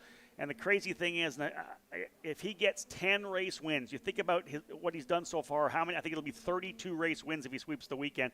And I believe 10 race wins, I think, puts him ahead of Greg Moore as well in terms of the all-time Indy Lights race winners in one season. Yeah, it's pretty incredible. It's wild, isn't it? Of course, Greg Moore, one of our fellow countrymen from Canada, one of the great drivers who had worked his way through into the IndyCar program. Kirkwood, though, has been a machine, folks, trying to win his third straight Road to Indy Championship and Road to Indy Scholarship. And to win here today, as Steve Wittig let us know, a pole position tomorrow gets the job done as Kirkwood now leading with just, I believe we'll see the white flag this next time by. White flag next time by, 1 lap to go. I'm sure Kirkwood, those ears are wide open, listening to every sound on the bump, nook, and cranny that Mid-Ohio Sports Car Course has to offer, making sure that Andretti Autosport number 28 machine comes home. And then, 1 pole, and it's done. Incredible. Coming out of the final corner here to see that white flag from Aaron Likens. This would be his 13th straight first or second position. Pull that one away. From 13 races, only the one race where he hasn't finished in the first or second spot. It'll be his 4th win in a row and make it 9 wins on the season. What an incredible second half of the season for the driver from Jupiter, Florida. As you can see the gap there between Kirkwood back to David Malukas, the Chicago driver. Very possibly destined for the NTT IndyCar Series in 2022. And really, it's just been part of these great years we've seen. The Pato versus Colton Herta, the Oliver Askew versus Serena's VK Championship. Now this Kyle Kirkwood versus David Malukas, the 2 drivers from each season moving their way up to the NTT IndyCar program. Hoping to see Oliver Askew, of course, back. Oliver's going to join me in your chair, actually, for the Indy Pro 2000 main event. Oliver's here with us this weekend. But it's all about Kyle Kirkwood right now as he gets ready to essentially put the tie on this thing. All he'll need is just that pole position tomorrow. Coming out of Thunder Valley for Andretti Autosport in the number 28 machine. Again, it'll be the 4th win in a row, 9th on the season. Coming out of the final corners, and he does it again, folks. The winner here at Mid-Ohio in the finale, Kyle Kirkwood for Andretti Autosport, victorious in the opening round. The penultimate race of the weekend, opening round of this finale.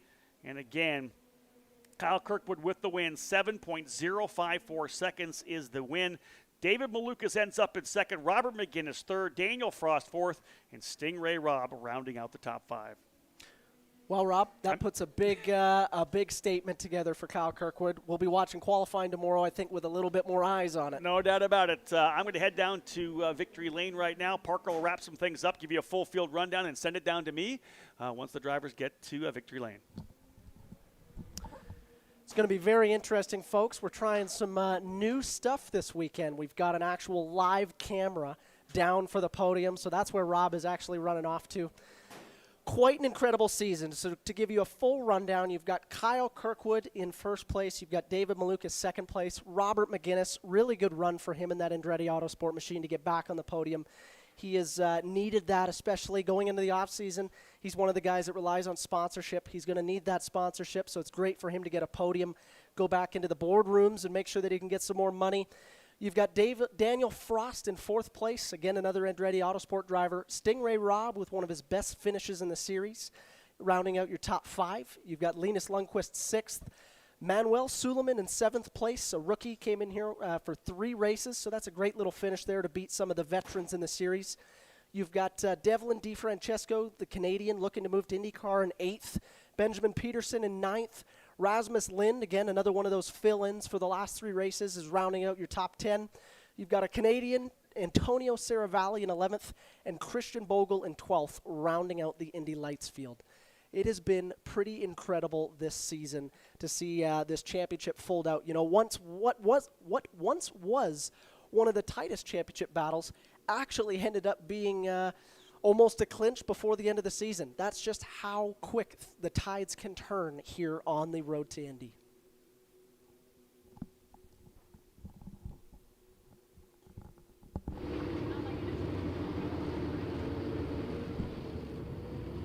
We've got Kyle Kirkwood coming into victory lane. I'm sure we're going to see Rob Howden here shortly. We'll let Kyle get out of the car. Obviously, he just about clinched the championship. 1 point away. I'm sure he can hear me over the broadcast. All he needs is a pole position tomorrow, and that $1.2 million in Indy Lights is locked up for him to go make his debut in IndyCar. He is no stranger to this process of getting out of the car. It doesn't even look like he's that excited, if I'm honest. It just looks like another day in the office for Kyle Kirkwood as he looks to get out of the car. All the Andretti Autosport boys are down there. He will give a fist pump, holds his head. He knows what he just did. He got through the first couple corners on that first lap, went out and won the race. That's what you need to do if you want to win on the road to Indy and win a scholarship here to get to IndyCar. Shakes Dan Anderson's hand. His engineer, Doug Zister, a handshake, barely even a hug. We'll let Kyle Kirkwood get his helmet off there. We are watching history being made, obviously, by the stats, the greatest Road to Indy driver that has been developed on the Road to Indy as he looks to make his jump into IndyCar. Obviously, the Andretti Autosport guys pretty calm down there. They've been in victory lane a couple times. Now we're going to throw it to Rob Howden so that we can talk to the recent Race 1 winner here at Mid-Ohio Sports Car Course. Parker, thank you so much.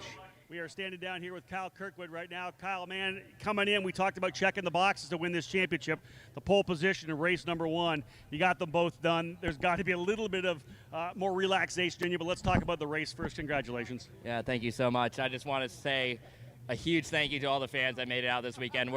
I guess we're the headliner here, and usually we run with IndyCar, so it's so nice to see so many supporters here for the Road to Indy. Thank you, guys.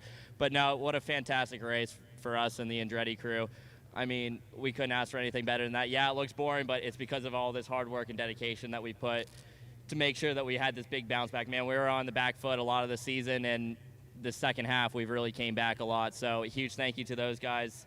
I mean, I don't really know what to say. I mean, it's just that step closer to winning the championship. I think we just need to finish second to last or get the pole tomorrow, and that will guarantee it for us if we start the race. So I'm ecstatic right now. Opening lap, obviously super crucial to be able to get out there and do what you did at Laguna Seca as well. Malukas pushed you, but you were clean going down into 4. Yeah, he actually, I don't know if you consider that a jump start or if he just had a really good jump on me. He was ahead of me before we started rolling, and he held that lead going into 1. But I think he realized that he made a little jump there and kind of gave me the inside line. I was definitely going to charge in there regardless, but no, it was a great race. So we didn't have push to pass that time, so I think he would have been knocking on our door a little bit harder if he did. They were really quick in the beginning, and then I think they probably set up that way that they wanted to get by us as fast as possible and then hold the lead. But I think there at the end of the race, man, we were just running consistent, quick times, and, I mean, it was amazing. Congratulations. Thank you. Again, Kyle Kirkwood could potentially get this job done tomorrow morning in qualifying. Let's grab a hold of David Malukas here. David, you're down here as well. Quick hug between David and David. Come over and join me here real quickly. Obviously, great job for Kyle Kirkwood. You had to try to get out front. I know you pushed hard on the opening lap, but man, pretty strong run for you, P2. It's not over. You got to grab pole tomorrow. But bottom line is overall a pretty good season so far. Yeah, I tried to anticipate the start and had a bit of a jump, so then I hesitated because I was like, oh, that didn't look great. So I made sure I gave him the inside line going into 1, and going into 2, it didn't have the run, and not having to push the pass on this track is already kind of set in stone. So after that, I was like, hey, I mean, he's fast, so let's play with these bars, let's think on the setup and try to keep up with him, maybe, you know, because it's still Q2 tomorrow. And yeah, I mean, I tried my best. I was pushing like crazy. I was hitting dust left and right to try to keep up to him, but his tires just never fell off, and mine started to drop. You know, I'm giving them no good corners. I mean, I was pushing them to the edge, and they ended up giving up on me. But I'm not surprised. I was driving like a maniac with those, and it just wasn't enough. And when I had that drop off, I mean, they never came back. So then from there, I was just just seeing him pull away in the distance. Still a solid run. Good luck tomorrow. Thank you. David Malukas coming home P2 here today, and again, looking to wrap things up here in victory lane. Going to grab a hold of David Malukas. I think David let's get a hold of Robert McGinnis if we possibly can. Robert getting a quick interview here. We'll get him over here.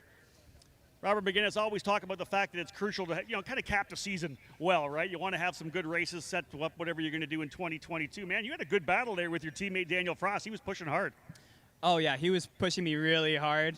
I was pretty happy we didn't have push to pass there because he definitely would have gotten around me. But I had a few bad laps. I was making mistakes, and I was like, all right, I need to get back in the zone. I was able to drive away. I was catching David at the end, so I was so happy with our race pace. That's the best we've been all year, and we're going to be good tomorrow. Yeah, I was going to say, so tomorrow, can you make the car any better? We get to do it all over again, right? Another qualifying, another race. How much better can you get this machine? We can always get the car better. I can always drive better, so we're just going to keep pushing towards that and be as fast as we can possibly be. But this is a great way to start off our weekend, right? We got a qualifying and a race left, so let's make it happen tomorrow. Welcome back to the podium. Thanks, Rod. Robert McGinnis, guys, third place today. Tremendous run there. Parker Thompson, back to you. We'll get working on the podium.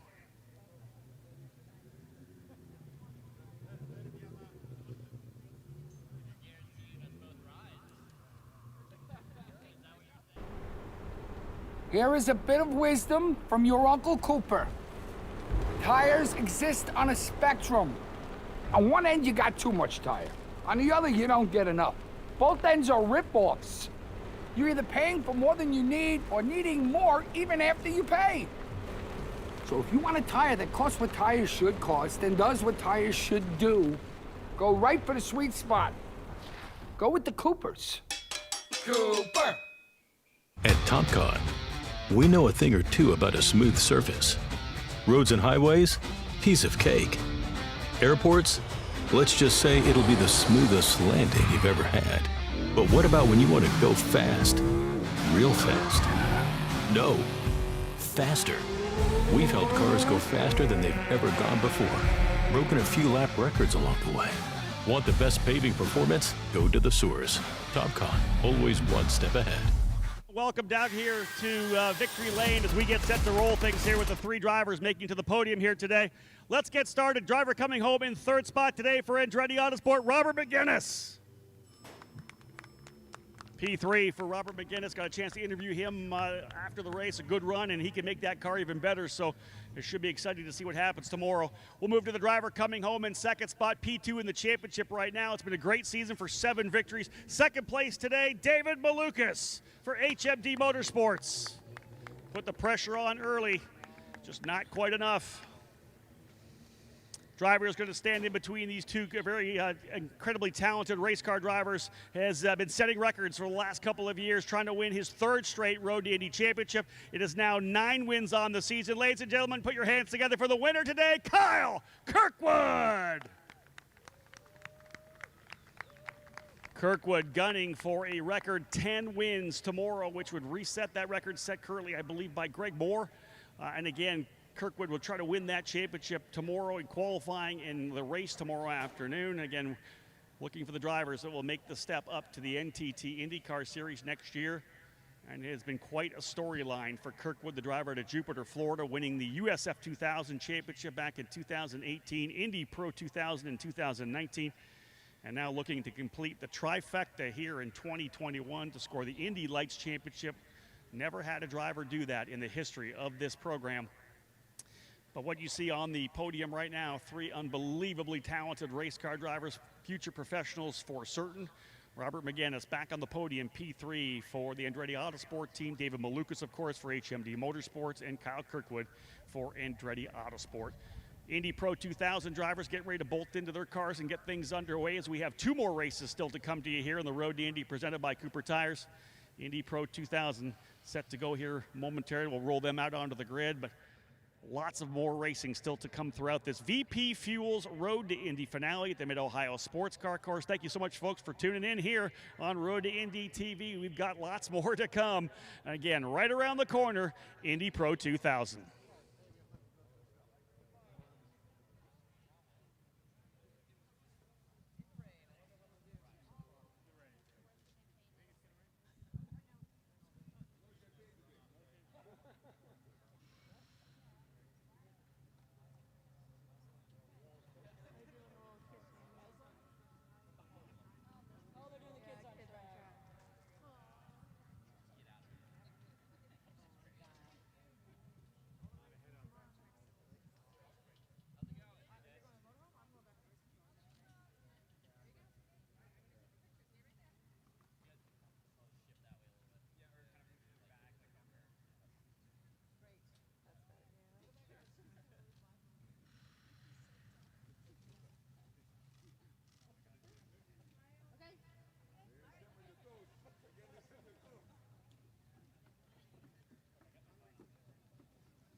Karting and motorsport enthusiasts, Lucas Oil School of Racing is America's #1 Formula Car race school. Enjoy modern paddle shifters, pit speed limiter, and onboard video along with integrated data systems. Get started today with our 2-day basic or advanced course. Lucas Oil School of Racing is the official school of the Road to Indy. We can also qualify you for your SCCA license. Get started today by visiting us at www.lucasraceschool.com.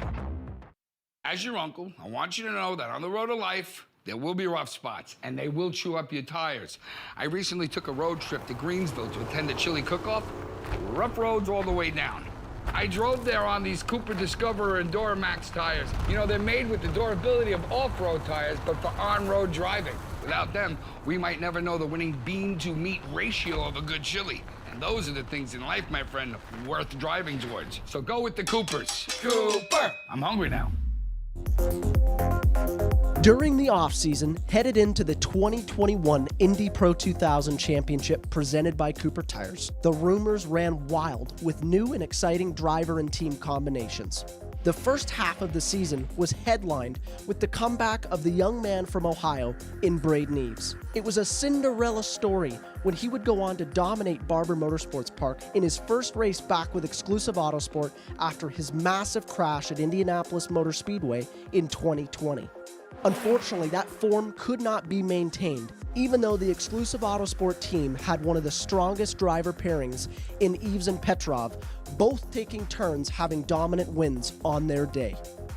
The Pabst Racing Team and Hunter McElroy were the first championship favorites to fall victim to the mid-season blues. After winning at the first race of the championship and finding form for wins at the end of the season, they will be left with wondering what could have been in 2021. The quiet maestro in Christian Rasmussen returned stateside from winning the 2020 USF 2000 championship and found his form immediately in Indy Pro 2000 with Jay Howard driver development. They went on a mid-season domination, winning at every race weekend from the Grand Prix of St. Petersburg up until Gateway. Unfortunately, though, for the Dane, as we've seen in his USF 2000 campaign, the chink in his armor lies in the last 3 races of the season. He had the ability to put a dagger in his championship rivals' hopes, but after a bumpy round at New Jersey Motorsports Park, he lost further points and, more importantly, his momentum to close out the season. It's 18 markers that separate the comeback kid Eves and Christian Rasmussen to the $723,000 scholarship to further their careers into Indy Lights. Welcome to the 2021 championship finale on the road to Indy, where the stars of IndyCar tomorrow are fighting for their careers today. Yeah, it's most definitely a tight championship here in Indy Pro 2000, very similar to what we just saw in Indy Lights, and we'll see whether or not Christian Rasmussen can kind of do what Kyle Kirkwood did, and that is get yourself into the point where you're able to win a race and really push things to make it very, very easy on Sunday. This is going to be a tremendous battle here in Indy Pro 2000. We saw a little bit in Indy Lights about how tough it was to pass. Again, with no push to pass for the drivers here at Mid-Ohio, makes it a lot tougher for sure. But again, we got ourselves a great grid. Let's jump into it right now as we get set to go, folks. 12 drivers set to go racing here in the Indy Pro 2000 Championship. This is the VP Racing Lubricants Grand Prix of Mid-Ohio, the first of 2 races here this weekend. Starting in the 12th position after having an issue at the very start of qualifying, James Rowe in the number 3 for Turn 3 Motorsport. He will start in the 12th spot. Better speed than that, so look for him to challenge early. Also great to welcome Jordan Missig out of Illinois into the Indy Pro 2000 category. Jordan in the number 19 running for Pabst Racing, able to lay down a 117.991. Getting comfortable with that race car here at the Mid-Ohio Sports Car Course. I'm sure he'll get quicker and quicker throughout the weekend with 2 more sessions tomorrow. Row number 5 will have Hunter McElroy on the outside in the Pabst Racing number 18, a winner in the last time we were here at Mid-Ohio. So really the little bit of issue for speed for McElroy. I expect that he'll be able to work his way forward pretty quickly. He'll start alongside Wyatt Prokachik for Jay Howard Driver Development in the number 5. Prokachik starting in the 9th position. Row number 4 on the outside, we welcome back Anam Ahmed as well in the number 22, the driver out of the UK who started earlier this year for RP Motorsports, not able to have the budget to complete the season, but able to jump into that number 22, vacated by Manuel Suleiman at Juncos Hollinger Racing. Anam Ahmed had never raced here at the Mid-Ohio Sports Car Course. Talked to him between qualifying and the race and said, man, this place is tough. If you find yourself offline at one particular corner, it's hard to catch back up with all the complexes of corners. But the more he's on this racetrack, there's a guy that won the British Formula 3 Championship a couple of years ago, a former world karting champion as well.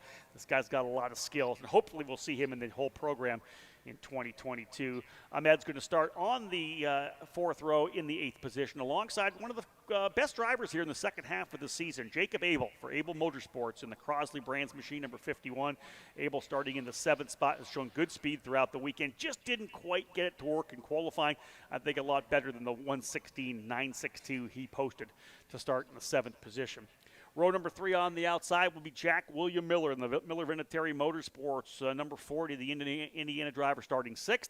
Inside of that row, making his debut in the Indy Pro 2000 category, a number of wins already in USF 2000, the number 44 of Christian Brooks out of California, celebrating a birthday as well yesterday. Brooks in the 44 will start P5. Pretty good qualifying run for the young driver out of California. Moving to row number 2 on the outside right now, Reese Gold in the number 55, multi-time winner in USF 2000. This is a kid that we're going to see win some races here over the next couple of years for sure. Was able to get his first victory at New Jersey Motorsports Park.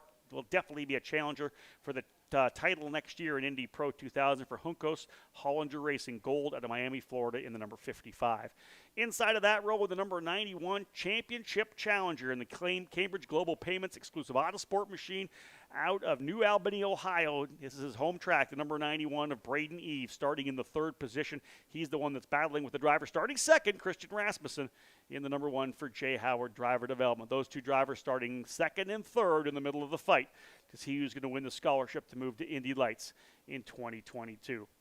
But a driver they've been chasing essentially all weekend was the fastest driver yesterday in practice, fastest driver in qualifying as well from St. Petersburg, Russia. 2-time winner on the season, Artem Petrov for Exclusive Autosport in that number 42, starting on the pole position. A 1:16.441, the fast time for Petrov, 1:16.595 for Rasmussen, sliding in to that 2nd position. Getting set to go here again with the drivers, as we said, a couple minutes away from getting things underway. Let me just work on my headset here because I got a guy that's coming in to join me. We'll get the headset on him to get things underway. Oliver Askew joining me here, folks. Of course, a former champion in USF 2000 and Indy Lights. Grab a seat here, Oliver. Been doing some IndyCar racing this year. I know we're getting close to the start command, so we're going to jump over to the camera here right now. Right. Hey, man, good to have you with me. Hey, good to be here. What are you doing here this weekend? I'm coaching Devlin. How's that working for you so far? Everything good? Today has been a struggle. Okay. So, as you know, qualifying around here is extremely important, and not much passing going on in the races. Yeah. And when you're in the middle of that group like Devlin was, you're kind of locked in there. And what do you do with the aero push and beating up the tires, right? Yeah, the most important thing is just to continue to keep pressure on those cars in front and hopefully wait for a mistake. But unfortunately, we kind of got stuck where we started. So Oliver's going to join me here for the broadcast. We'll go back down. There is Artem Petrov, who'll start on the pole position. We are moments away from firing things up to get rolling. Again, 2 wins on the season for Artem Petrov. Scored a victory at the Indianapolis Motor Speedway road course, and then a big victory as well in tough conditions at New Jersey Motorsports Park. Artem Petrov comes in currently in the 5th spot in points and definitely in a potential battle to go up to P3 in the championship standings. A very talented young driver, cold as ice for sure, does not make a lot of mistakes and has a lot of natural speed. Petrov is going to be starting, as I said, on the pole position.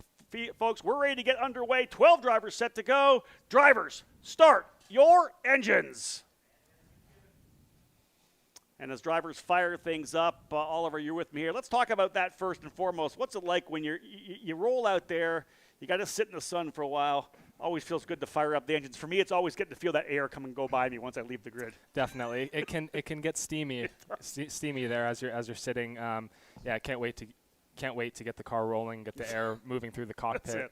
But luckily, I think we've had fantastic weather here this great, weekend. isn't it? Fantastic. Yeah, for those of you not here with us right now, about 70 degrees trackside. You can see from the back there. We got blue skies with some clouds, but otherwise an absolutely perfect early October day. May not be the same tomorrow. We saw some drivers potentially roll the dice and go on fresh tires, knowing that we could get some wet weather tomorrow. But again, we'll see what happens here. Sometimes the clouds eventually work their way around the racetrack. But again, as Oliver had said, always feels good when you're able to pull off the track and onto the track rather, and get that air whistling through the chassis and get yourself just a little bit more comfortable. Again, Artem Petrov starting on pole, Christian Rasmussen 2nd, Braden Eves and Reese Gold in 3rd and 4th. You've run for a championship, Oliver, and you get to those battles in that season finale, and I think really then is when it starts to come down to the mental game as well. Everything you've trained for in your entire career, all that karting, that learning how to win a championship, it really comes to play when you're into a weekend like this. I describe the mental game in racing. I believe it's a lot like golf, a lot like it, and a lot like other sports as well. Agreed. When it comes down to the wire, you have to be in that zone. And confidence obviously helps that. And I've been in this position. There's so much pressure on these drivers, right? They're having to rely on the scholarship system to move forward to the ultimate goal of becoming an IndyCar driver. And I totally understand what these guys are going through right now. It's interesting you bring up golf, because one of the books I read, and I love playing golf myself, is Zen Golf, and it's talking about kind of getting out of your own way. Because each one of these drivers, they've been racing since they were kids, right? Single digits, 6, 7, 8, 9 years of age. You become your authentic driver. It's the way you approach it. It's the way you drive. When you let other extraneous things come in and kind of mess with your head, that's really when you find yourself in trouble. You have to clear that all away once you get into the car. Definitely, and I find myself performing my best when I'm not thinking at all. It's so funny to say that, but letting that natural ability take over, and that's what it means to be in the zone, as we say. Agreed. So drivers working their way out onto the racetrack. I believe we'll do 2 laps around. I'm not quite certain. We did that for Indy Lights, but we'll see whether or not the pace car decides to come into pit lane. At this point here, drivers working their way out of turns number 7 and 8. This will be This will be first time by, so lights All off right. on the pace car here. This, for me, has been the most intriguing championship battle to follow on Agreed. the road to Indy. Two very good drivers up there fighting for the top spot, and this is going to be an interesting one. And just like the guy beside me, both guys in the championship are former USF 2000 champions. That's the key. We've had the two guys that have been the best in that lower level working their way up to fight it out right now. As they work their way to the final corner, pace car will head to pit lane, and it is time to go racing. The first of two races in Indy Pro 2000. It'll be, of course, Artem Petrov, as we said, on the pole position, and then Christian Rasmussen right behind him. But Exclusive Autosport lining up 1-2. As that play out coming into turn number 1? Field coming out of 13, and we set to go green here for what will be a 25-lap contest. Lining things up, green, green, green, and a good start for Artem Petrov. And can Braden Eves get through as well? He's getting pushed behind from Christian Brooks. All the drivers lined up on the inside. Out of turn number 1 right now, they're working their way up to the keyhole. Indeed, Exclusive was first, third, and sixth with Christian Brooks back there as well. And you can see this push. Good start here for Artem Petrov. And look at Eves on the outside. Good battle. But there's a Reese Gold potentially to the side of Braden Eves. That was pretty tight racing coming through the keyhole, Oliver. That's a tough part of this racetrack. Very tough, and these drivers know. So we see Rasmussen going through in second there. Not sure where Eves is. There's a battle 3 wide going into turn 4. These guys know that there's not many. Some contact there in 4. Not many passing opportunities after this initial start. So they're absolutely going for it right here. Indeed, you can see that's Reese Gold on the outside. I believe that was either Brooks or Eves that were able to slot through to P number 3. Not quite sure who it is. We'll see as they slot themselves back around through madness out of turn number 7 over to turn 8 and now 9. Finally down to single file after some pretty double wild racing there. And indeed, I think Gold able to slot his way into 4th. 5th is either Brooks or Eves. Can't quite pick up the number from what we see here. And then a good start as well for Jack William Miller. I think he slotted into the 6th spot. We'll give you a full field rundown when they work their way across the line. But Artem Petrov out to try to get win number 3 in that number 42 machine. And maybe even more importantly for the team, securing the team championship as well. Petrov with the lead. Rasmussen second. Indeed, Braden Eves up into the 3rd spot. Reese Gold 4th, Christian Brooks in 5th, Jacob Abel 6th, Hunter McElray in 7th, Anam Ahmed in 8th spot, 9th is Wyatt Prokachik, 10th James Rowe, 11th is Jordan Missig, and I'm seeing Jack William Miller. Is that him at the tail of the field? He might have fallen to the tail of the field. I thought that he was up there. That was actually Jacob Abel in the red number 51, not Jack William Miller, so another good start for Jacob Abel as well. Yeah, so we have the 2 championship contenders continuing in 2nd and 3rd here. Yeah, we'll see who has the pace here through the opening laps. Very similar to what we saw, though, because coming in almost exactly the same point. I think the same points between Kirkwood and Malukas, and then Rasmussen and Eves. Now, with Rasmussen running 2nd and Eves in 3rd, the gap now with 417 to 396. So that would be a 21-point gap. So Rasmussen looking very similar to what we saw from Kirkwood, having maybe just to get a pole position tomorrow, because only 12 drivers in the field means you're still going to get 9 points for finishing dead last. So work to be done for Braden Eves, but we know for sure that the Exclusive Autosport cars have been fast. And Artem Petrov out in front again. And listen, you know this, Oliver, when you get out front in one of these cars, with the aero wash you have, that clean racetrack, especially with a driver of his caliber, you know he can win races, especially when he's out front. Yeah, you're in control of the race. That's it. You know, you control the pace. You know that. You know, once that driver in P2, the guy behind you, you know, if he gets anywhere close to you, he's gonna struggle. You know, so the race is in your hands at that point. It's just all about hitting your marks, not making any mistakes, and usually you can, if you do those 2 things, you can continue to stretch the lead. So yeah, through turn 1 there, through turn 1 and turn 2, I'm sure Rasmussen is relieved to get away from there without any battle scars, you know, because Eves was very close to him on the inside of 1 there. They might have touched. Yeah, I saw that as well. And again, with Christian Brooks starting right behind there as well, he was trying to push Eves through to potentially go to 2nd. That's what was needed for Eves to get to P2. Now we got to see whether or not that exclusive car can find the pace midway through here. Again, a long way to go. We're only a couple laps into a 25-lapper. But again, a long way, and we'll see how these cars handle the tires. We'll see what kind of mid-race pace we have, and which cars are able to save those tires to have good speed at the end. Petrov still leading, Rasmussen 2nd, Eves in 3rd. Further back in the pack, we'll pick up the battle a little bit later on, but James Rowe started last, able to get by both Jack William Miller and Jordan Missig. So move James Rowe in the Turn 3 Motorsport number 3 machine up into the 10th position. We'll watch his lap times between he and Wyatt Prokopchik. But here's your leader right now coming into turn number 2. Artem Petrov looking really good so far, and a pretty good run as well for Christian Brooks in his debut weekend, running P5 right now in the 44. Out of that keyhole, down through the kink, turn number 3, and again early in this run for Indy Pro 2000. Those of you interested in the entire road to Indy, of course, we are rolling once again this afternoon, 3:50, I believe, green flag for the first of 2 races for the Cooper Tires USF 2000 Championship this weekend. That championship not near as close as those in Indy Lights and Indy Pro, as Kiko Porto only needs a top 4 finish to be able to clinch the championship here today. So the Brazilian could get the job done here on Saturday. But again, watching to see what Braden Eves can do. We'll look at lap times. That right now, Rasmussen quicker by about maybe 2 to 3 tenths of a second. It was actually 2 tenths last time by. Now, Oliver, so you're running P3. Let's say you're Braden Eves. You got Rasmussen out front there. What can you do in terms of trying to close back up? Because do you try to see if he burns his tires off? Because the closer you get, the more you're going to penalize the fronts when you get that aero wash. Well, if you're Braden Eves right now, this is not what you want to see. No. You know, you had that shot there on the opening couple of corners, but you may not get that again. Yep. If I were him right now, I'd be controlling, taking care of my equipment, hoping for a caution and possibly a restart and some action going on there. But I think both Petrov's in control of this race right now, and it seems like Rasmussen is in control of the championship hunt. Yeah, they're both turning 118.2, and it's interesting. Obviously, we had Parker Thompson in here for the Indy Lights race as the analyst, and he said the same thing. Really take care of your car and hope for potentially, a caution period. You got to get a restart to go back at it again, because this place is just so tough to overtake on, especially when you're talking about the particular weather we have here this weekend as well. Super clean. The track itself is not like it's over gripped up. It's not going to get greasy. We don't have a lot of rubber down, so it's a track that most of the drivers are going to be able to predict how it's going to develop throughout the race as well. You know, I say this isn't what Eves wants to see, but we've experienced it in the past. It's not over until it's over. And we mentioned at the beginning of this race, the weather tomorrow is looking a little sketchy. Mm-hmm. So.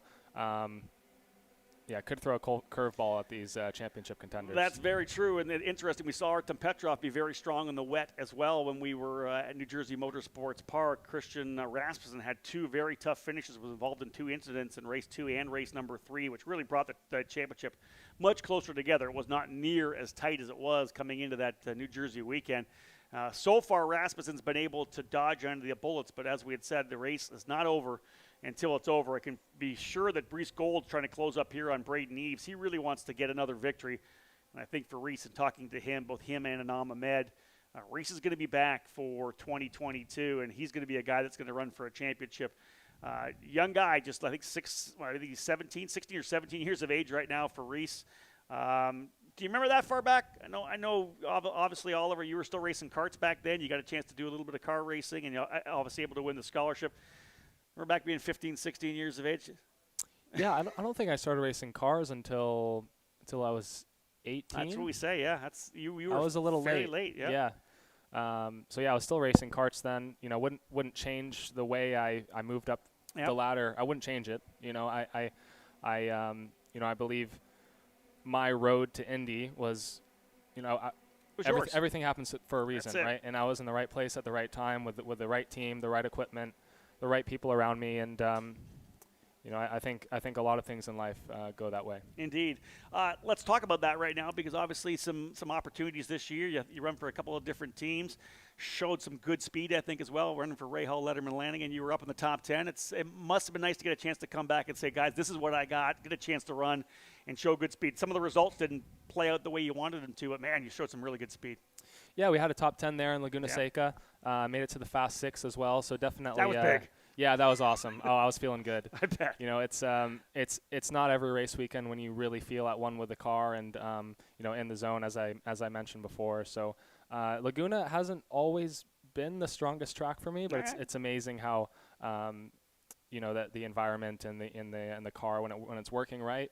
It doesn't matter where you're at. Well, and talk about the Fast Sixes. How many times do we watch an IndyCar race like that, and the guys that don't even make the Fast 12, it's usually like a couple hundredths of a second. Oh, it's so close. Just to get to the Fast 12 is a big accomplishment, Yes. especially for you being a part-time driver. But then to get to the top 6, that's flexing the muscles a little bit, saying, man, this car and myself, we're connected pretty well. Definitely. And in IndyCar right now, the smallest mistake can knock you 10 positions in qualifying, and that's – it's extremely important. Starting position is extremely important in that series, just as it is through the road to Indy. But yeah, it was a great string of races there, and still not sure what's in store for me next year and for the future. But my goal is to continue in IndyCar. That's the main priority right now. But most importantly, to stay in racing full time. And the cool factor to be able to run with a bunch of different teams, right? You're working with different engineers. I know you were able to work with Brandon Fry, who's a good friend of mine at Ray Hall Letterman Landing, but you had a chance to be involved in some different cultures, right? Some different team atmospheres. That's a really good experience, I think, for you being as young as you are. Definitely. There's a lot of different ways to do it, right? Yeah, right. And I've experienced that. I think I've driven 5 or 6 That's what I heard, different 5. Indy cars. Maybe it's, at this. wow. I think it's 5. Yeah. So all of the teams in IndyCar right now are very capable, and we see that in the results, right? It's most of the teams are capable of winning on any given week, and I think that's what's making the series. Let's pick this up right now. So I want to see that potentially. I think Rasmussen's been able to get by to the lead. Not sure what happened there, but as you and I were talking about what you're doing, could be a potential problem here for Artem Petrov. He looks like he's slowing a little bit. So Rasmussen has gone to P1. Yeah, Petrov had an issue there potentially. Looking at lap time, let's see. We'll look at lap times. Yeah, he dropped down to a 1:20.5. So potentially an issue here with Artem Petrov as that has put Christian Rasmussen to P1. Yeah, sorry we missed that. Not sure what exactly happened there. Might have been a mistake by Artem Petrov. We'll have to do some investigating on that one. Yeah, we're going to wait to see if we get some input from some spotters or see what happens on the next lap, obviously, right? Does he get back to an 18? What potentially could it be? Being told potential engine issue for Artem right now. Man, tough one for Artem Petrov, who had qualified on pole, has kind of dominated the weekend so far, was the quickest driver in practice yesterday. But this has handed the lead over to Christian Rasmussen right now. This is big. Not quite sure what is going on right now here with, as we said, with Petrov. You can see him coming out of turn 9. There is Eves and Gold, still 3rd and 4th. Back to Brooks running in 5th. 6th is Abel. 7th now is Hunter McElroy. So, again, an issue for the former leader, Artem Petrov, for the number 42. And as I had said from the get, he's in the middle of a battle trying to potentially move to P3 in the championship, and he was running 3 spots better than Reese Gold. That's the guy he's trying to catch in P3. So this may hurt Petrov. Well, it would indeed hurt Petrov in trying to go to P3 in the championship. Has huge championship implications as well between Rasmussen and Eves. As Petrov and Eves are both racing for Exclusive Autosport, right? Yep. So that's the last thing the team owner of Exclusive Autosport wants is for their leading driver to not let by Rasmussen, but potentially had a mistake there, exactly. lose the position. That was the key, right? He was holding Rasmussen back into P2, and I know that obviously Exclusive Autosport's still looking good to win this team championship. We're bringing that up in all the races as well. Andretti Autosport battling it out with HMD and Global for that team championship too. But for Exclusive Autosport, trying to get that done here. And interesting to me is Petrov went back to a 118.1.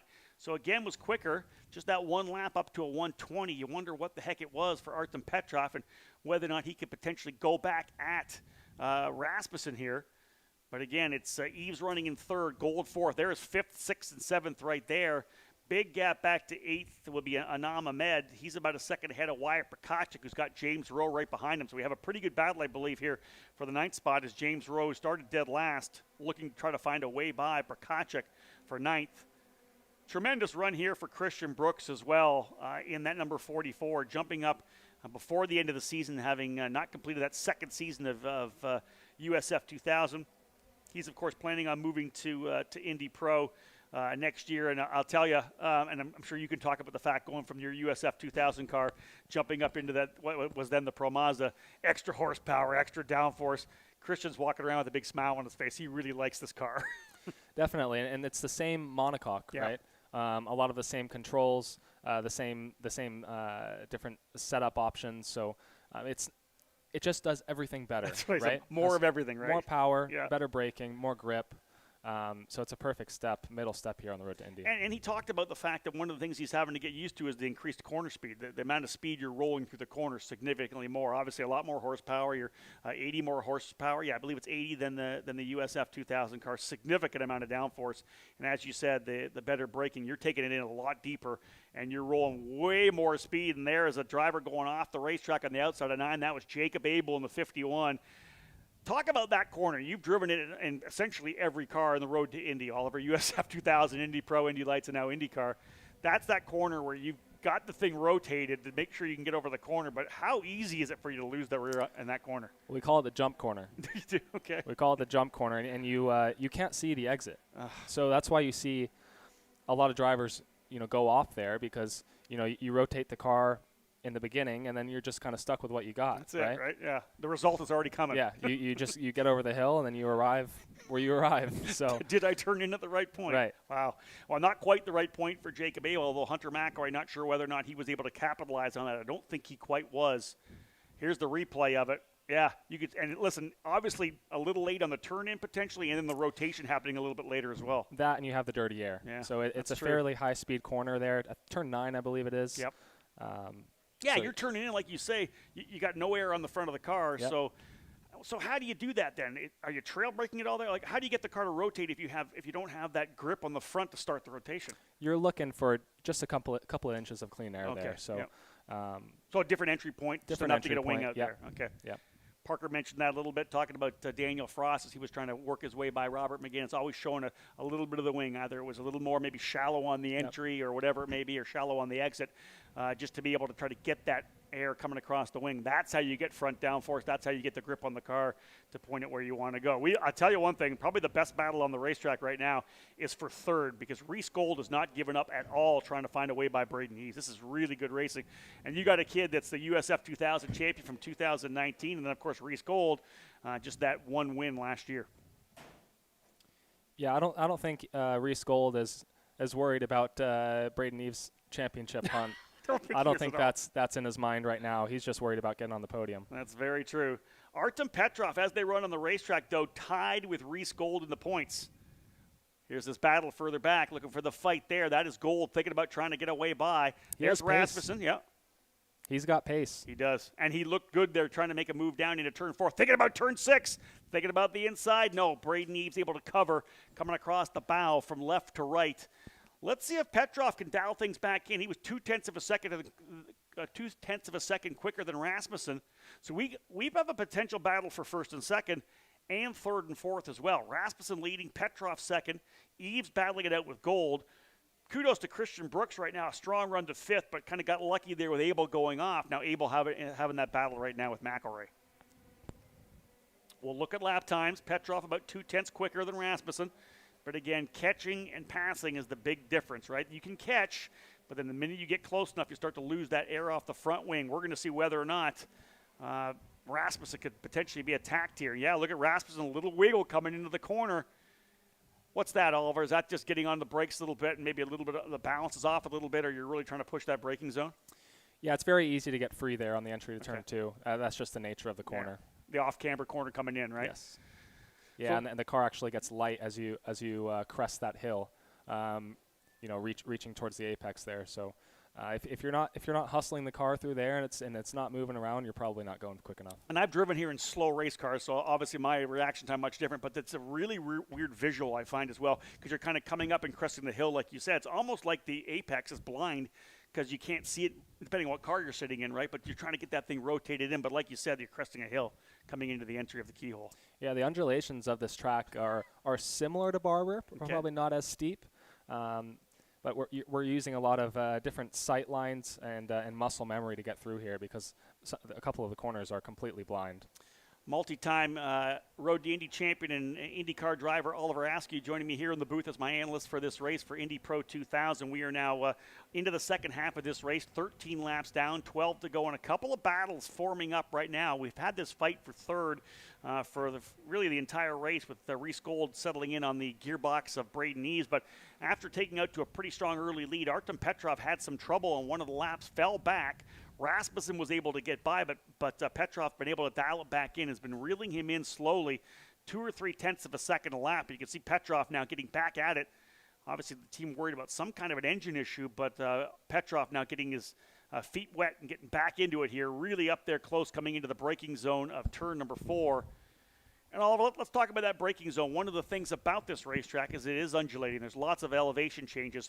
Some of the camera angles we see, this may be a little better, but you don't get a feel for it. Coming down into turn 4, that big braking zone, it's a downhill corner, which lengthens the braking zone a little bit. It does give you a lot of opportunity to make a move to the inside because you can go around the outside as well, because really it is the race to the exit of that corner. It's one of the best passing zones on the track. You typically don't want to go on the outside because it's very easy for the driver on the inside to just release brake. And there's the outside of that corner, it's grass and it goes straight downhill. So it usually takes a while to get back on track. Right. It's not the most ideal place to go off. I've experienced it. I get it. And there's a gravel trap there too. There is, so. China Beach. You do not want to be there for sure, because if you go that far off, then you're definitely in trouble. But again, we've seen guys block to the inside. You have to do that outside pass. We saw one actually earlier this year. Reese Gold, I believe, was able to make a pass around the outside of, I can't remember exactly who it was, a beautiful pass around the outside.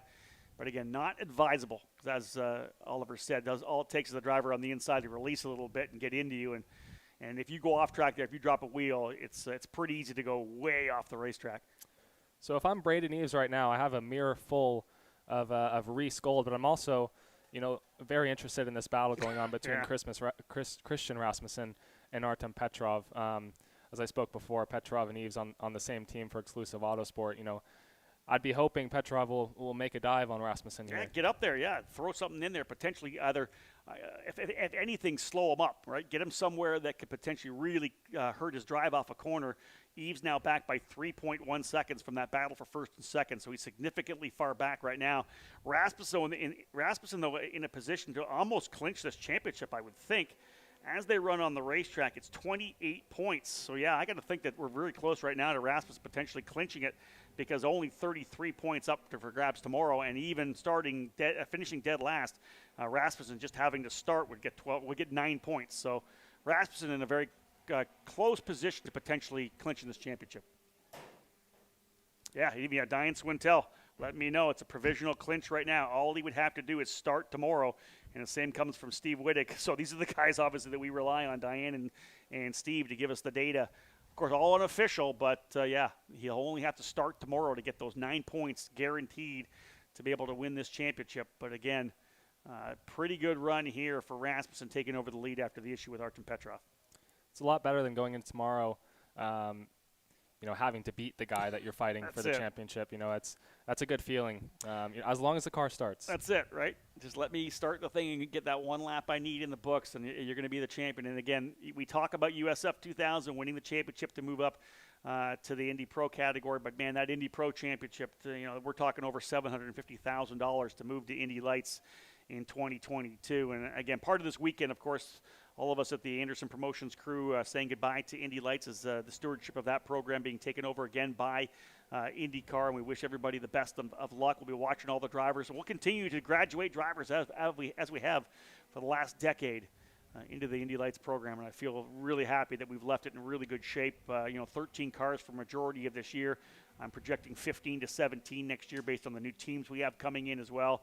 So a lot of good momentum for, number one, Indy Lights, and of course for you as well, Oliver, for the NTT IndyCar Series. Man, what a season in terms of the number of new teams that are coming in. The seats are available. Obviously, we're crossing our fingers you're able to get into another car again. But, man, it's everything going in the right direction. 14 races for IndyCar on network TV as well with NBC. That's huge. Yeah. That's huge for sponsors. Very, very attractive, return on investment. Exactly that, yeah. And, man, I don't think the series needs any more talent, no, honestly. True enough. It is stacked right now.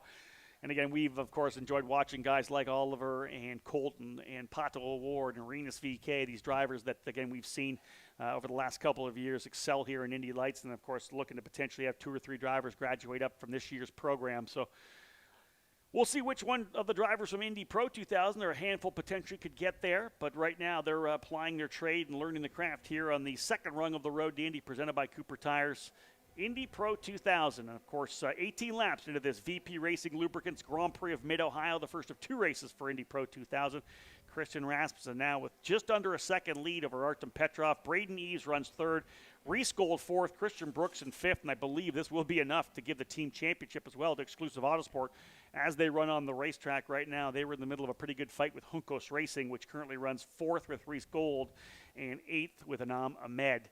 So that team championship getting ready to lock up as well. Hey, and like we said, provisionally, the way they run on the racetrack, Christian Rasmussen going back-to-back, just trying to follow in the footsteps of Kyle Kirkwood, going 3 potential championships in a row. Very impressive.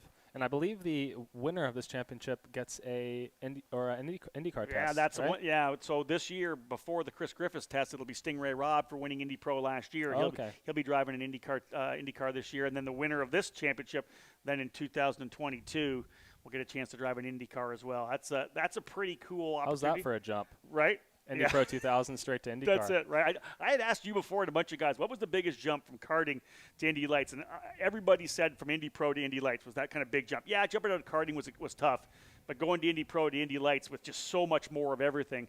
But yeah, I think Indy Pro to IndyCar, that will be you'll have your eyes open for sure. Do you remember the first time you drove an IndyCar? Where was it and who was it with? It was at Portland with Chip Ganassi Racing in 2019, just before my St. Louis Indy Lights race. Okay. And so just to give you an idea of what the power is like in IndyCar, I had to continue to add padding on the back of my helmet because I was getting sunk into the back of the headrest, you know, with how much power and acceleration it had. That's amazing. And the cornering ability of that car as well, especially at Portland International Raceway. You know, Right. you have those long, high-speed sweeping corners. You know, I had to add padding into my seat as well because like my whole body would shift over and there'd be too much space. So. Well, that's because it's the same tub, right? You can use the same seat in the same seat. In the same seat, and there's so much more G-forces. One of the things I remember I love hearing about is guys that are getting used to the brakes as well, where they're coming down and they're standing on the brakes and they're literally stopping before they get even to the turning point. And they've got to then change that braking zone because it's just such an incredible race car. So I love it. We've enjoyed watching you and what you've been able to do, of course, all the way through the road to Indy, and hoping that you get that seat that we know you all deserve in IndyCar next year. Okay, there's the battle coming through turn number 13. This is the final position on the podium between Braden Eves and Reese Gold. Both drivers very similar in terms of lap times. As they come through turn number 1, there's Christian Brooks. And I'll tell you, Jacob Abel's not done yet either. He is slowly working his way back, potentially up on Brooks for a battle for that position in the top 5. It's been a pretty good second half of the season as well for Jacob Abel, currently in the 6th spot in points. A bunch of top 5s over the last second half of the season. A couple of podiums as well at Road America and Mid-Ohio. But top 5s as well just run through this second half of the season for Jacob Abel and the Abel Motorsports crew. Crosley Brands on the side of that machine. But watching this fight up front too, Christian Rasmussen took that lead after the issue. That one-lap problem for Artem Petrov fell back a little bit. He's now 1.6 seconds out. So Christian Rasmussen lining up to potentially unofficially clinch this championship here right now. He'd only need to start tomorrow to be able to get it locked down as he runs strongly there as the leader. Rasmussen trying to get yet another win. It would be his 7th win of the season. And for me, very interesting to see what's happened here. Of course, Kyle Kirkwood setting all these records in terms of race wins. If he's able to score the Indy Lights win tomorrow, he would tie the late, great Greg Moore for 10 victories in Indy Lights as the all-time single-season Indy Lights race winner. But Kyle, I want to say something like 31 race wins, I think, now over the road to Indy. But Christian Rasmussen, he's chasing him as well. This would be win number 7 for Christian. 1 extra year because Christian did 2 years in USF 2000, scoring 3 victories his first season. But, man, he has been on a tear and is trying to be another driver to go back-to-back in terms of USF and Indy Pro 2000 championships. That's just an absurd number of wins. Isn't it crazy? It's amazing to be able to get that many victories coming up, especially with the level of competition.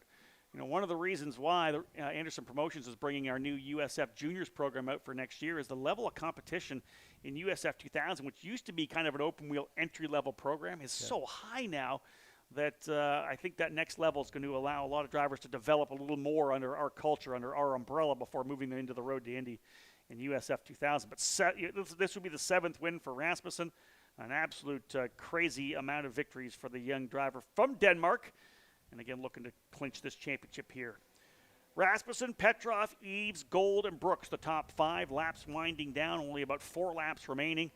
And listen, you won 2 championships. You remember what it was like, the race that you clinched. It's not totally done for Christian Rasmussen, but you have to believe when he rolls across the line and sees the checker, the amount of relief, the amount of stress, the pressure that will roll off of him on that cool-down lap. What was the cool-down lap like for you in both of your championships? Was the emotion? I know you're. So many chills. Yeah. And understanding that your off season is going to be a lot easier. True enough, yeah. But again, you're Norwegian, correct? Is that what? Swedish. You're Half Swedish. Half Swedish. So you have some of that Icelandic background. You're a little more stoic. Yeah. What kind of you've heard guys cry a little bit. There's that complete relief. Did you have any of that, or was it just the more relief side of it? I mean, you saw me win the Freedom 100. Yeah, right? You and I had a good time with the Freedom 100. Yeah. That was a pretty big victory for you. Yeah. And yeah, again, I had tears rolling. You did. I think after I had clinched the championship in Indy Lights, so I kind of knew a lot of time to process that. True. So but after winning, I haven't been that emotional in a long time. Wow. After winning the Freedom 100, that was that's a big win, right? One of the best days of my life. No doubt about it. But then to win the championship as well, again, I don't think people realize how much pressure you guys as drivers put on yourself to try to get that, especially with the scholarship, right? Without the scholarship, you're winning a championship, and like you said, your off season's not changing. You're hustling, you're meeting people, you're trying to find the money. But to win that scholarship, and I always say that the scholarship really isn't really the biggest benefit. Yeah, the scholarship's fantastic, but really what it gives you is another full year to try to find the money for the next year, right? Exactly, yeah. You're totally right. You're totally right. Well, for Christian Rasmussen, he's very close to potentially having 2022 to look for the money he needs for 2023 because he is very close to winning this championship. It will not again be clinched today. Unofficially it will, but he'll have to at least start the race tomorrow to get those 9 points for finishing 12th. So if he rolls off the grid and gets that green flag, it will be a clinch for Christian Rasmussen. As they run on the racetrack right now, things have separated out a little bit between Petrov, Eves, and Gold. Christian Brooks still running in that 5th spot, but he's still getting chased down by Jacob Abel. Being told a car in the gravel in turn number 2. That would be the exit of the keyhole, or at least going into the keyhole. Wow, we've got just a couple laps remaining. I don't think we would go full course. No, we are going full course, so that would essentially lock things down. And with just a couple laps to go, I can't see that we'd be going back to green. Yellow flag flying, driver off in turn number 2. Nothing from that particular vantage point there to tell you who is off the racetrack. We'll see who ends up falling down the order. I'm wondering if it's James Rowe because he was in the middle of the fight here with Wyatt Prokachik, but we'll see when they come back around. Lap number 24 going in. We're watching live timing like most of you are at home probably as well. So it's white flag this time by. Oh, yeah, Jack, and it's going to be Jack William Miller, and a good insight from Oliver. It will be white flag next time by. Yeah, it's over. Yeah, as long as I put enough fuel in it. Well, that's 24. They'll get the checker flag next time by. No, I think that's James Rowe. That looks like James. Yeah, that's James Rowe. That's not Jack William Miller. Miller was out earlier, I believe. Oh, so potentially both drivers off the racetrack. We can't see Jack William, so maybe those two drivers getting together there. But this will be the final circuit. The white flag and the yellow coming out at the same time.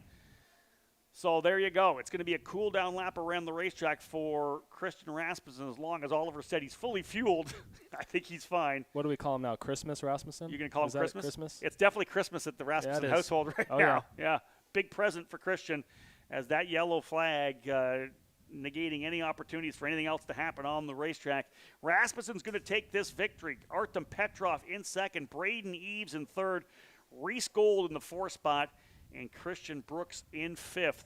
Jacob Abel will come home 6th, Hunter McElroy in 7th, Anam Ahmed in 8th, Wyatt Prokachik 9th, Jordan Missig in 10th, and James Rowe and Jack William Miller, the two drivers getting together over in turn number 2.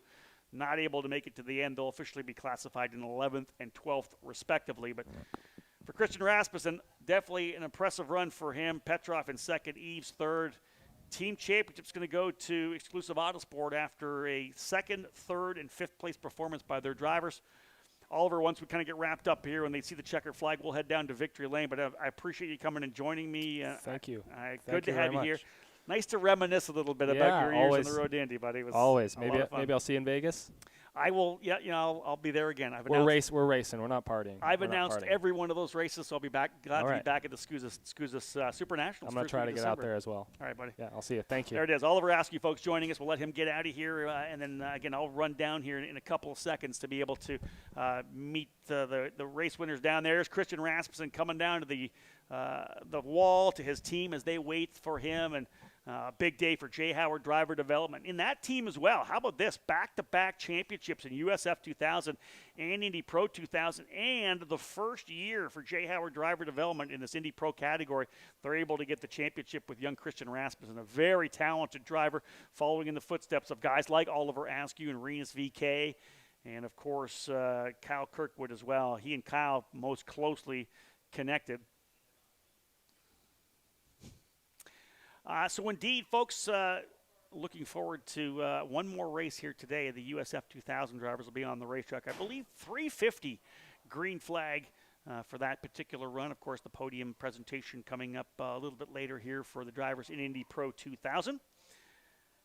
Christian Rasmussen with a tremendous victory. Artem Petrov coming home in second. Braden Eves, as I said, in third, chased throughout the race there by Reese Gold. And as they run on the racetrack right now, 423 points for Rasmussen and 396 for Braden Eves.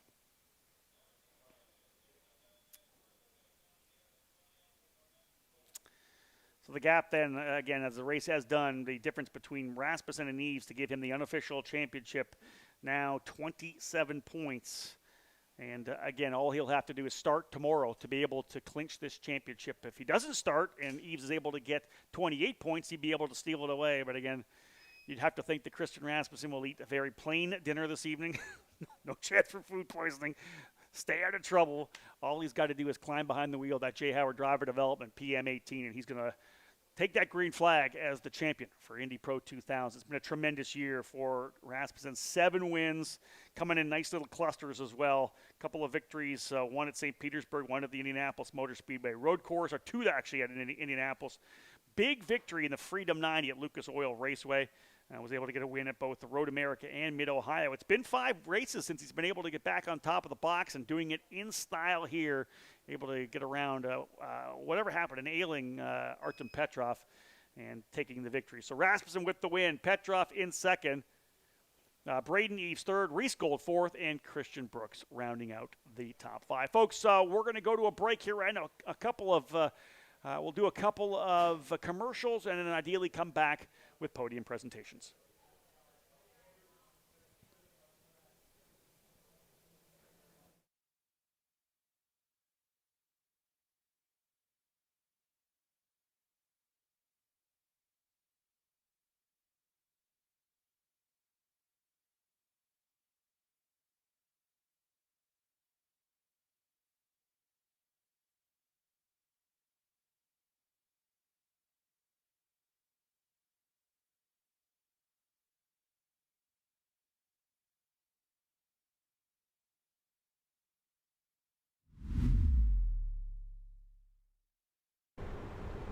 Here is a bit of wisdom from your Uncle Cooper.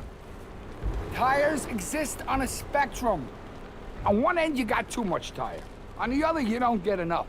Both ends are rip-offs. You're either paying for more than you need or needing more even after you pay. So if you want a tire that costs what tires should cost and does what tires should do, go right for the sweet spot. Go with the Coopers. Cooper! At TopCon, we know a thing or two about a smooth surface. Roads and highways, piece of cake. Airports, let's just say it'll be the smoothest landing you've ever had. But what about when you want to go fast? Real fast? No, faster. We've helped cars go faster than they've ever gone before. Broken a few lap records along the way. Want the best paving performance? Go to the source. TopCon, always one step ahead.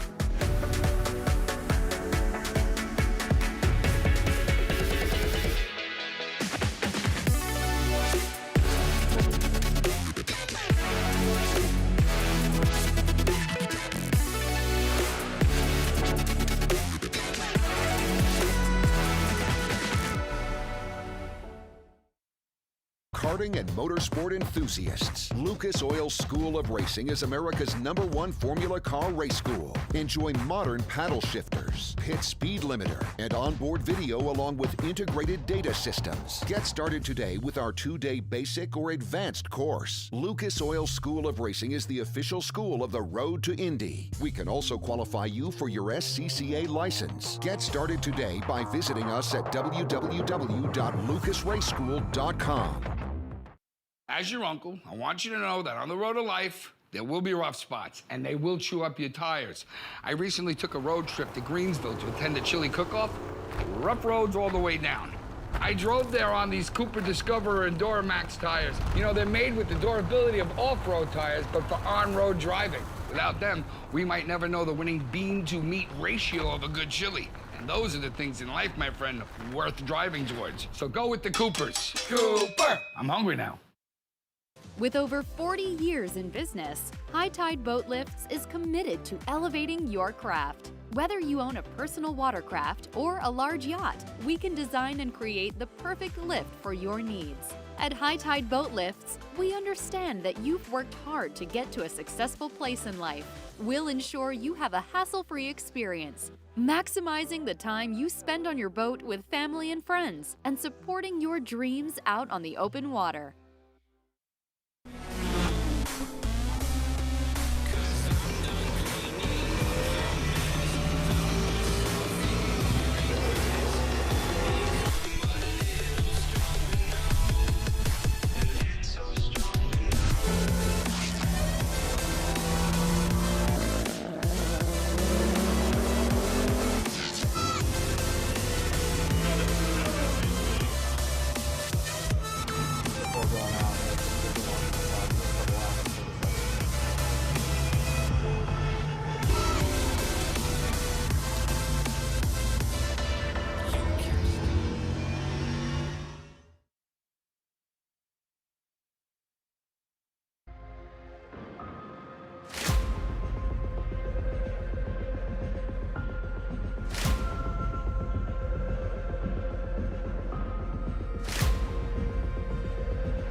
Here is a bit of wisdom from your Uncle Cooper.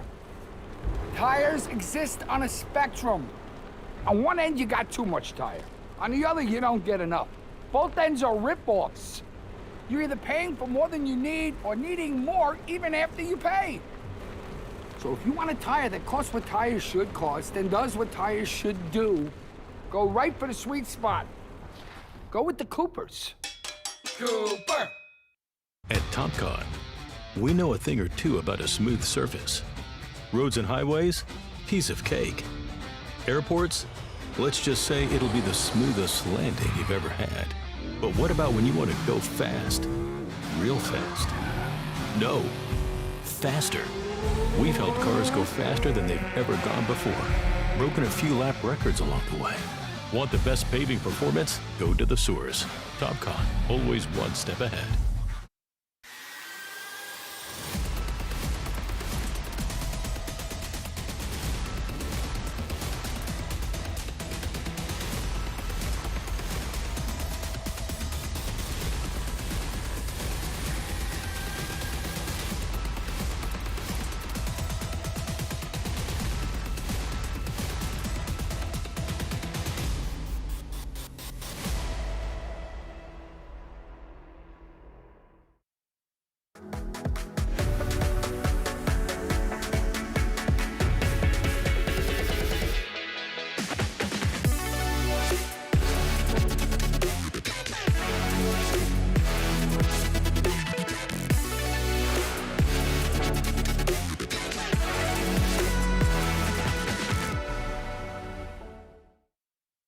Karting and motorsport enthusiasts, Lucas Oil School of Racing is America's #1 Formula Car race school. Enjoy modern paddle shifters, pit speed limiter, and onboard video along with integrated data systems. Get started today with our 2-day basic or advanced course. Lucas Oil School of Racing is the official school of the Road to Indy. We can also qualify you for your SCCA license. Get started today by visiting us at www.lucasraceschool.com.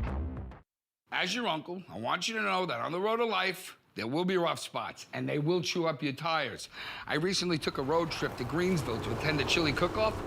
Rough roads all the way down. I drove there on these Cooper Discoverer and Duramax tires. You know, they're made with the durability of off-road tires, but for on-road driving. Without them, we might never know the winning bean-to-meat ratio of a good chili. And those are the things in life, my friend, worth driving towards. So go with the Coopers. Cooper! I'm hungry now. With over 40 years in business, High Tide Boat Lifts is committed to elevating your craft. Whether you own a personal watercraft or a large yacht, we can design and create the perfect lift for your needs. At High Tide Boat Lifts, we understand that you've worked hard to get to a successful place in life. We'll ensure you have a hassle-free experience, maximizing the time you spend on your boat with family and friends, and supporting your dreams out on the open water.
Here is a bit of wisdom from your Uncle Cooper. Tires exist on a spectrum. On one end, you got too much tire. On the other, you don't get enough. Both ends are rip-offs. You're either paying for more than you need or needing more even after you pay. So if you want a tire that costs what tires should cost and does what tires should do, go right for the sweet spot. Go with the Coopers. Cooper! At TopCon, we know a thing or two about a smooth surface. Roads and highways, piece of cake. Airports, let's just say it'll be the smoothest landing you've ever had. But what about when you want to go fast? Real fast? No, faster. We've helped cars go faster than they've ever gone before. Broken a few lap records along the way. Want the best paving performance? Go to the source. TopCon, always one step ahead.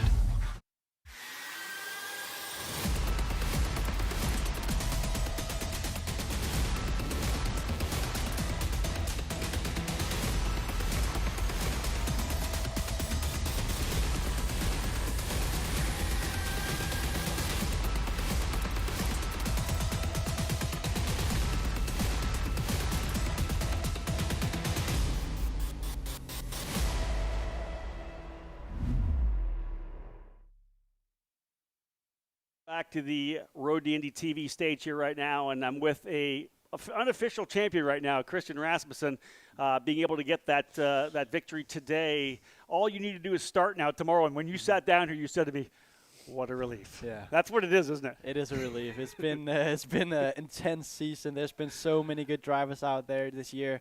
It's been so competitive. So winning in my rookie season in a team that's also a rookie in the series is a huge accomplishment. And I think that adds to it all, does it not? The fact that you came in here, you got a rookie teammate as well in Wyatt Prakacic, and so he's showed some good speed throughout the season. But for you to be able to do what you did, we look at some of the results here now, 7 wins on the season. Yeah. You're racking up some pretty amazing results. And you look at kind of where you are and the results that you had in this final run.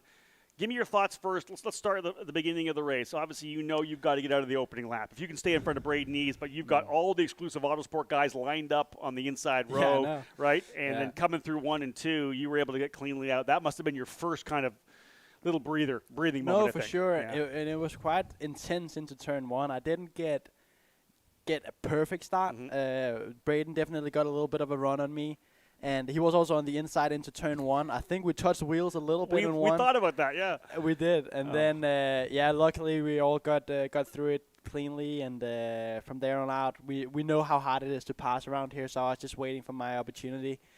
I don't know if Petro made a little mistake, if there was something mechanical. At least he slowed down into 1. And I was like, yeah, 1 lap was 120. Right, I'm going to take that. Right. And then, from there, it was just kind of a cruise to the end. You see the double yellow, of course, the issue on the in turn number 2 with those guys. All of a sudden, did you have the math in your head, or were they screaming that you've locked it at this point here, or did you not know that until you came back in? No, I wasn't quite sure. I kind of knew it whenever I got in. I knew it was about done. There was also kind of I very rarely get emotional on like an in-lap on after race, but this one definitely got me a little bit. Well, this is funny because obviously in the show we had Oliver Askew as our driver analyst, and he's got some Swedish in him, right? He's got a little bit of that heritage, and he's pretty stoic. He doesn't have a lot of emotion, but he showed that at the Freedom when he won there, and of course when he won his Indy Lights Championship.